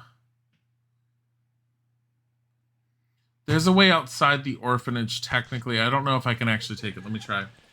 Get into fish symbolism too, but that might get itchy. Ick stop it. There's no fish symbolism in this one. I mean, there was the koi fish, but the fish quote unquote symbolism that was appearing in here was directly relating to his koi fish. I don't know what his koi fish is supposed to mean to him. That's something that's being lost to me. Apparently he thought highly of it and it went missing. How one of the kids would just up and take his koi fish. Kind of Wendy was drawing a fish. Yeah, but there was a whole thing with a koi fish.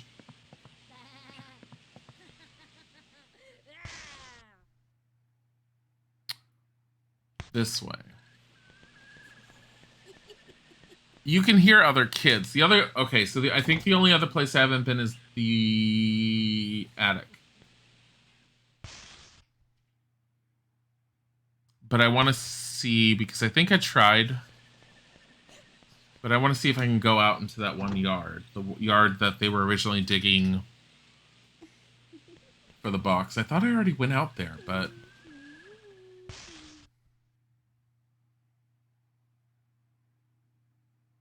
Wait, that's not it. Is this it? This is not it. This is the office. Or it's the play area. Yeah, I'm in the wrong spot. Damn it. Okay. Which means I'm remembering it wrong. It would be... Wouldn't it be on the ground floor, technically?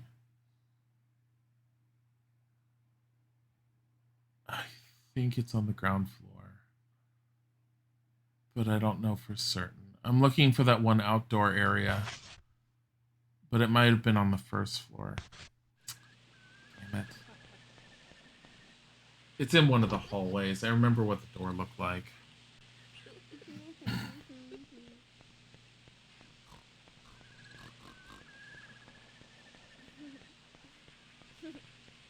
It's not this hallway.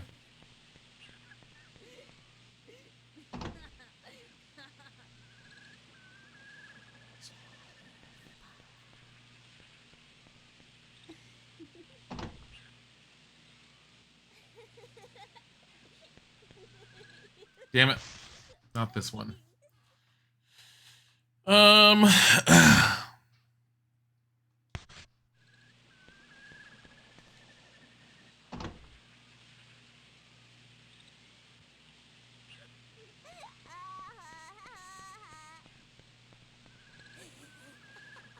having problems with this layout. I've honestly had problems with this layout since I've been playing with it. Like the layout of everything in this game is not this way. Is kind of batshit. I mean, I guess it would make sense if you play it often enough, but we were in the orphanage so infrequently, and even with everything, I didn't really feel like I got a good sense of the overall layout of even the airship.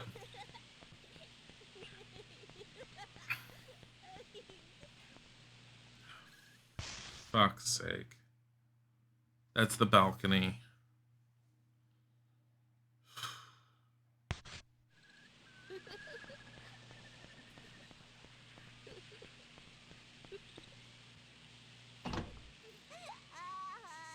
I think it's the ground floor. I think that's what I'm screwing up on.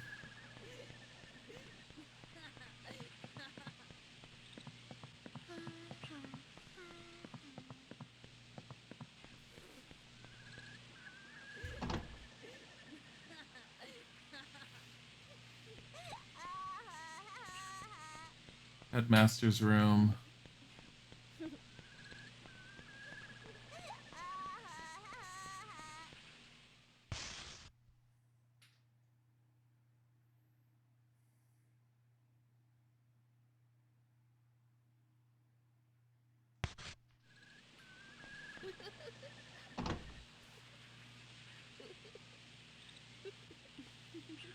Here, this one. But I've been out here, I think. The inner courtyard. I'm gonna double check. Click on everything. There we go. It all started here when I dug up the mound. I sensed that something precious to me was buried here. And I couldn't stop myself. The old me, the one who didn't understand herself. I lost my friend because of her. If I could go back, I'd try to save him. But what has happened can never be undone. I'll never break a promise again. So she's beating herself up because she didn't fulfill her promise to Wendy because she ended up loving a dog? Oh, jeez. So she feels a sense of guilt for Brown's death because of that. We go into the backyard? No. I I was going to try doing that. I haven't quite figured out how to get back there. So the way to the washroom doesn't work, which means it's probably, if anything, this way and right across. That was my next thing that I was going to try and do, was that in the attic. I don't think I ever tried going into the attic. But I don't think I can go into the I don't think I can go outside yet. I don't think it wants me to. Yeah, because every time I've tried, everything's locked. So that's the last door I've tried. So there's no door that's letting me do that. The only other place I think I have not gone is the attic. So I can go to the back stairway now.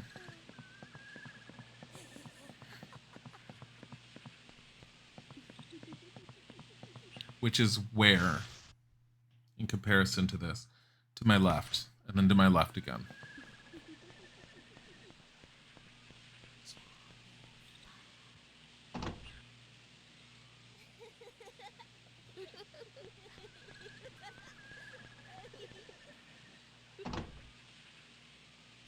Does that mean she actually found out that Brown was dead by digging up his corpse? Yeah. She went outside, saw a mound that wasn't there, and got suspicious. She probably had somehow noticed that Brown wasn't around for a while, and ended up digging up his body, and found out that he had been beaten. I mean, it's pretty obvious if he was in a sack and the sack was bloody, as the references have been.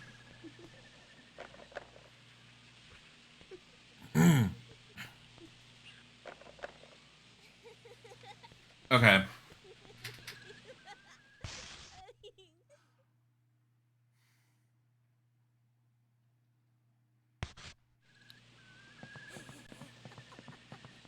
I don't know what to do at this point.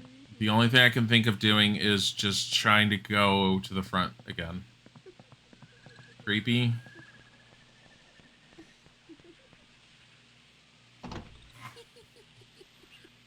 Well, a lot of that was Wendy's manipulation at that point, too.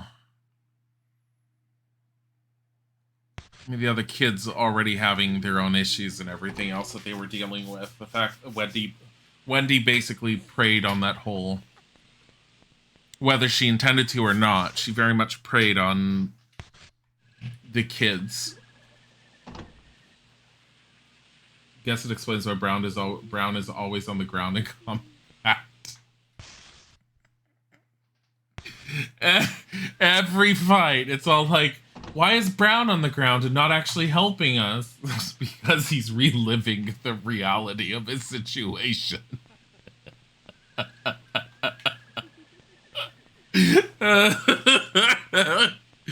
Look, if Brown hadn't felt so worthless during some of the boss fights, where I'd be all like, Brown, where is he? Help me. And he's just on the ground. Oh my god. Alright. Anything else? No?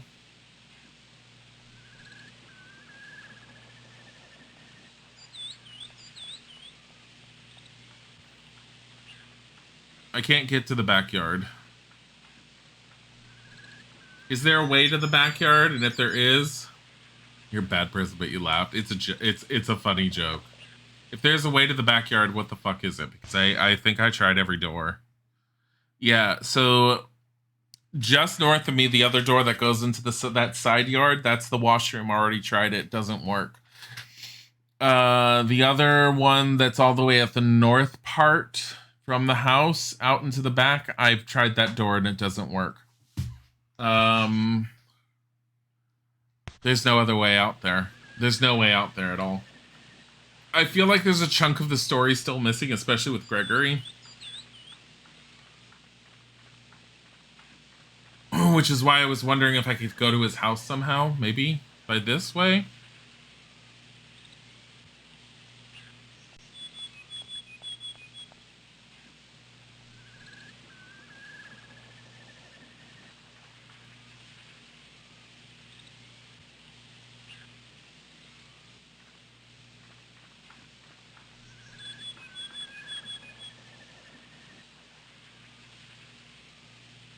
Yeah, I think this is supposed to go to his house.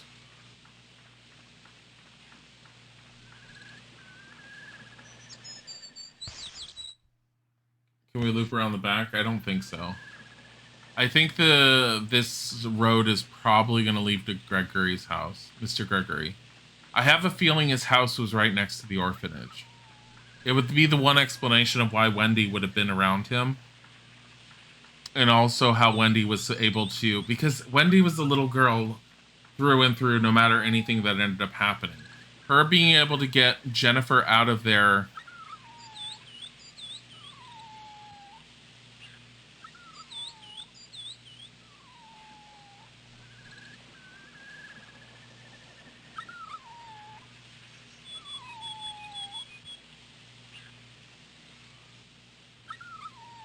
Yeah, it's Brown. This is where she found Brown then. Please wait for me. I'll be there.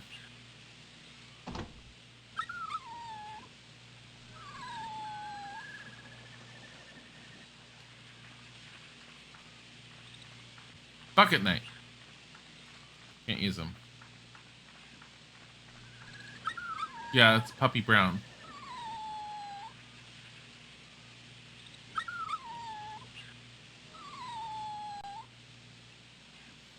Brown wouldn't have been a full-grown dog when the kids would have beaten him because he would have fought back, and the kids wouldn't have been strong enough.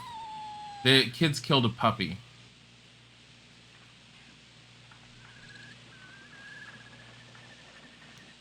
That's the thing.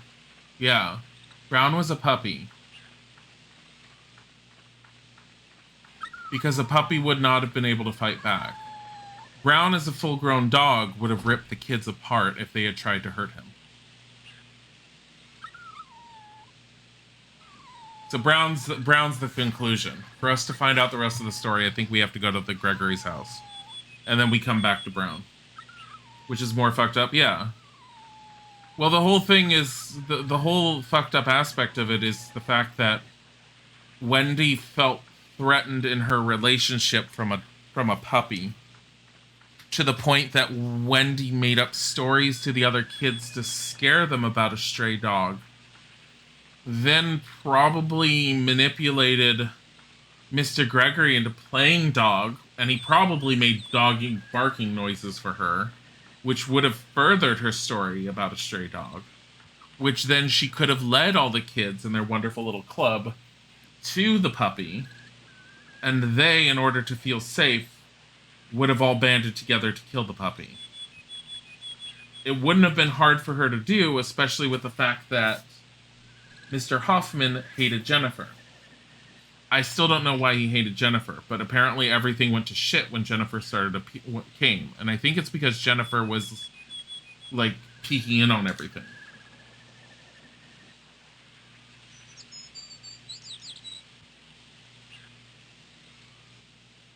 That's horrible, Agaram. I'm sorry. That bus that brought me here. Should I try to take it the other way? No, that's not right. There are still things I have to do here. Wait for me, Brown. Can't...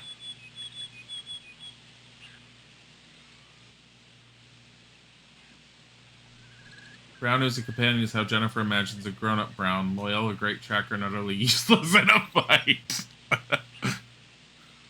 Hello, little girl. Do you have a story you can share with me? A happy one, that is. Please tell me if you do. My son is waiting. The girl.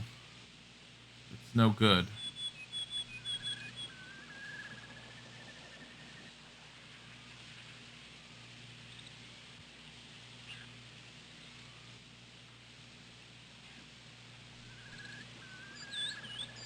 Oh, it wound back around to the house.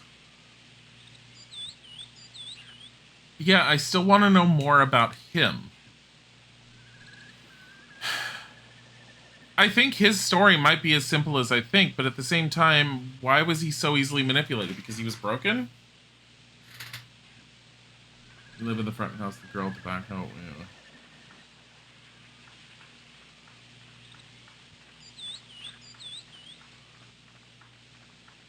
Do I need an actual story to give him? I have an actual story, not on me.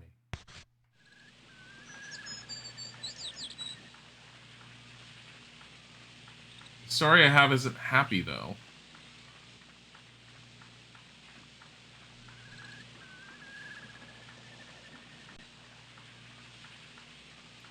Oh, I think I can kind of decipher that Once Upon a Time story now.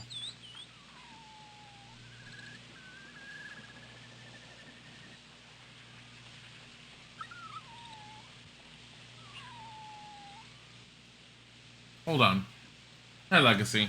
Okay, let me look at this, and I bet I can decipher this whole thing. If I can actually see it. I don't think you can give him a story. I mean, Meg's Notebook we could always look at, but Once Upon a Time.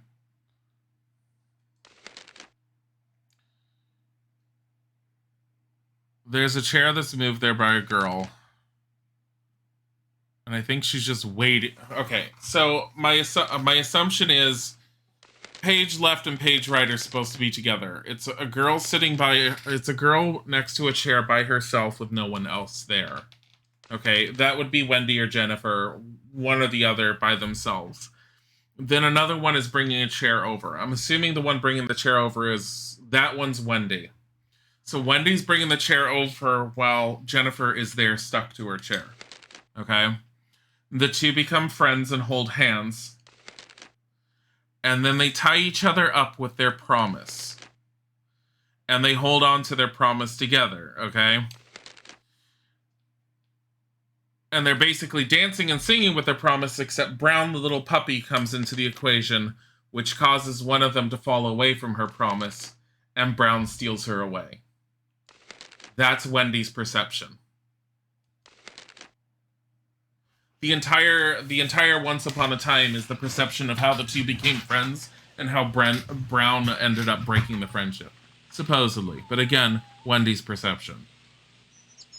You didn't have much time to get attached to your dog. Oh. Doesn't matter, it's still bullshit.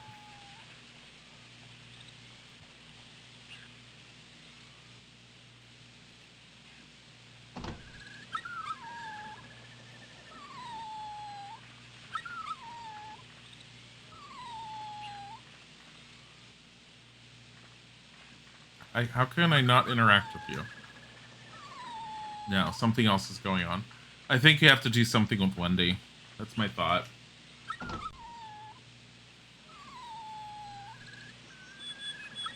It's either that or I'm supposed to somehow go to the house that Gregory was from and find out about that plot. Alright, please, doggo, shut the fuck up. It says as long as I'm in that section. Oh, never mind. It's as long as I'm in this section, too. Oh my god, it's the same line on a loop.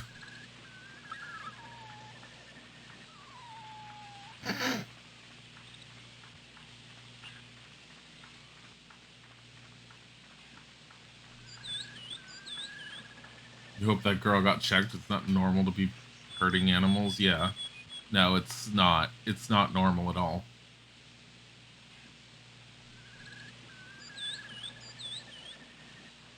Can I go this way?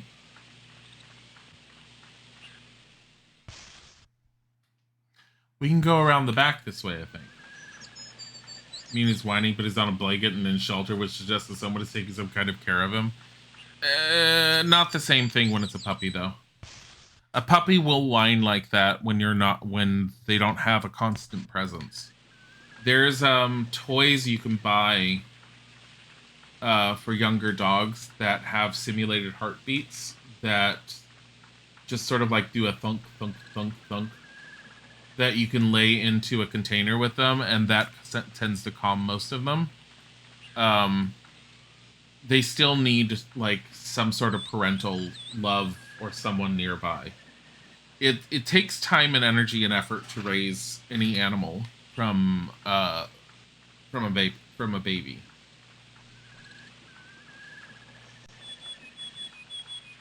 You only knew about it because...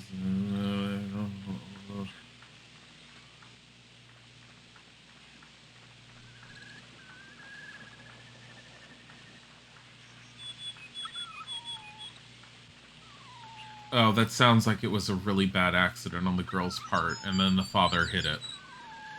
That's what it sounds like, Agram. That's still really shit.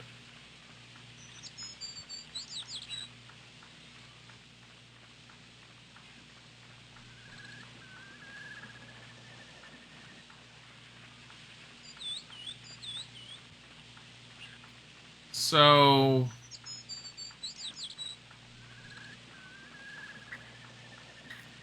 what am I missing? Because I'm not supposed to hand him anything because I don't have a waste bin around.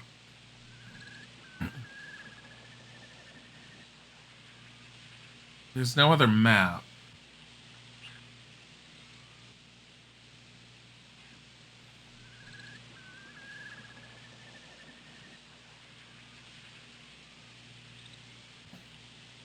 My God, the wraparound. The wraparound.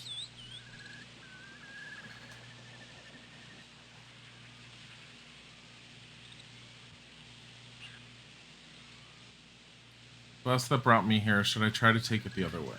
No, that's not right. There are still things I have to do here. Wait for me.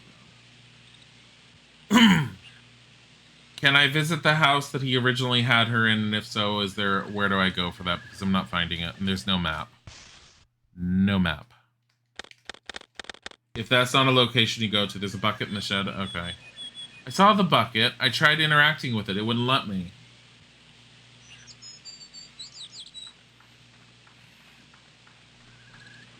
I can't go back into the house. It doesn't look like there's anywhere else to go. If there is somewhere else I can go, I would like to do it. Because I feel like there's a part of the story that's missing, especially with Gregory. But it's also possible I inferred everything about him. That he was just such a broken individual. Well, I know Angel Yumu knows. The bucket knight next to the door. Yeah, I tried to grab that bucket, and I tried to deal with the bucket knight. We'll check again.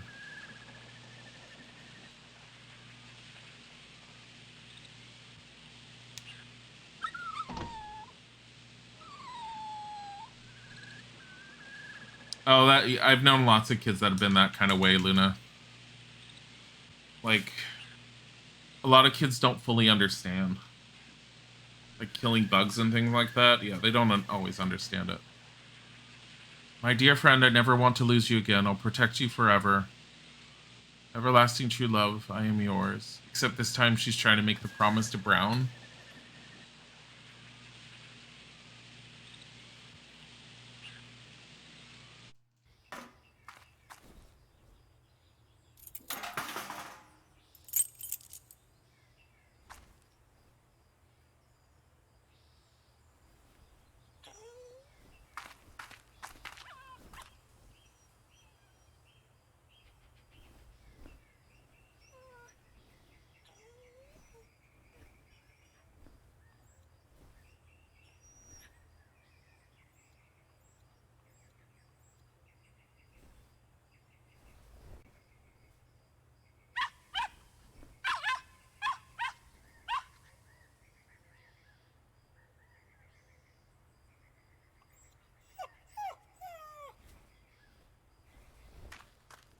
The rope she was holding in the picture was the rope to the pole that she had to tie Brown to.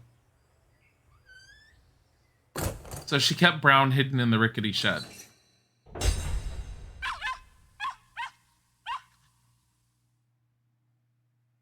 I'll protect you forever and ever until I die.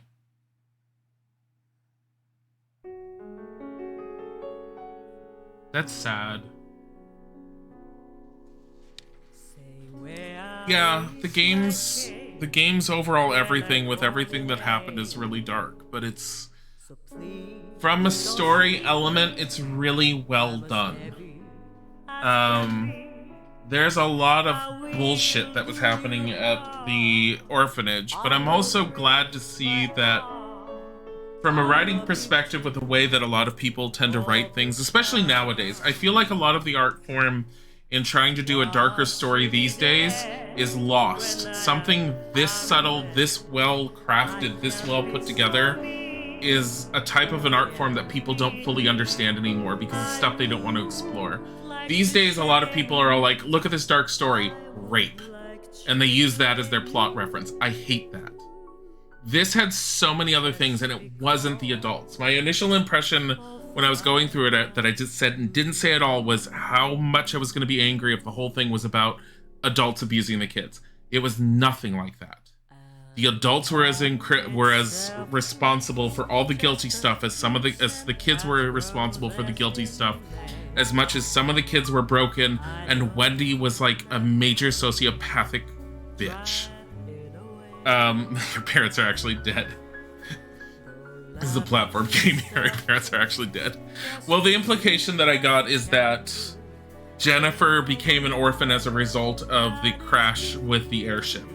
And she was probably saved from the wreckage by, like I said, by Gregory. And I have a feeling Gregory was probably a passenger on the same airship with probably his wife and his son. And I think he went batshit insane when he ended up saving Jennifer, and they were probably the only two survivors of the entire thing. And that would have broken him, because all we saw in the house when we were there with her was, one, she was locked in the basement constantly being dressed and called Joshua. Two, all the empty bottles everywhere. And every time we saw him through a peephole when Jennifer was looking through a peephole, he was drinking and he was drunk. So he was probably a mess. You were right about Wendy turning Greg into the stray dog because he was so mentally broken and feeble, born off of the jealous rumors she made after Jen found Brown. Yeah, that makes a lot of sense. I didn't come up with that initially. Someone else in chat mentioned it, and I figured out. I pieced together the rest. Beretta Separi, thank you for the follow. But again, I can't stress enough how much it's like the overall dark tones and everything that ended up going into the overall story was so well thought out and crafted and put together without resorting to a singular cheap plot device is just baffling to me on how well it was done. Like, I get that the story's dark and it's very sharking and everyone's like, oh my god, it's so dark. I'm more in awe of the level of detail and just thought-provoking everything that went into this. It hits me on a level that's just like, that's fucking beautiful and just in its darkness. Because I appreciate something that's well crafted and well put together like this. As much as I can sit there and say that is incredibly dark and very twisted and everything, but it is so well done in how twisted and how dark it is.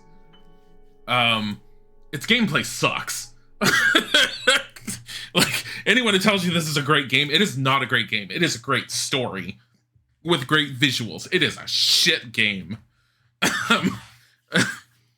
But yeah, I'm glad I got to at least see the story in its entirety, and I'm glad I've managed to piece it together. That was fantastic. I need to figure out what I'm doing for the next key. The end is shaped like a 4-leaf clover. What does the 4-leaf clover key do? Because I don't really feel like going through the airship just to do this again. Because I have a feeling this is meant for you to take it back through the story, do a replay, and then go into that room. What does it do? Is that just costumes? I have a feeling... No. No. No, it's not just... Wait, what is it? That's a lot of subtlety without being... let's see. Thing is, a lot of people want to tell stories in a manner like this game, but it's hard. 9 out of 10, it's not done. 9 times out of 10, it's not done well. Yeah, it's very true. Wendy finally had enough and decided to scare the children with the stray dog, but it went too far, and that's what caused the massacre of the orphanage. Wait, the orphanage got massacred? Oh, so all the kids did die. That's what all the screaming was at the end. That one I didn't piece together. Gregory went batshit insane and killed all of them, didn't he? Because Martha was talking about all of them. Wait, so is Jennifer dead? Gets under your skin, this story. Like you guys said, it's not in your face. Yeah. So in the end, Gregory unintentionally killed all of those orphans just because he was led by Wendy. Is Jennifer dead then? Is Wendy dead? I don't understand that part. It's very possible. Which means everything we were seeing at the end was just them going through everything. Oh, no, Sprintamig. Also, thank you. No, I actually did really enjoy aspects of this. The game, playing the game, it's up and down. The the thing that kept me going with this game was that the story was very intriguing to me. And so I can't say I hated playing it. It's a bad game, but the story is so good and so thought-provoking, I can't say I hated playing it. But I don't see why everyone calls it the most amazing thing ever to play.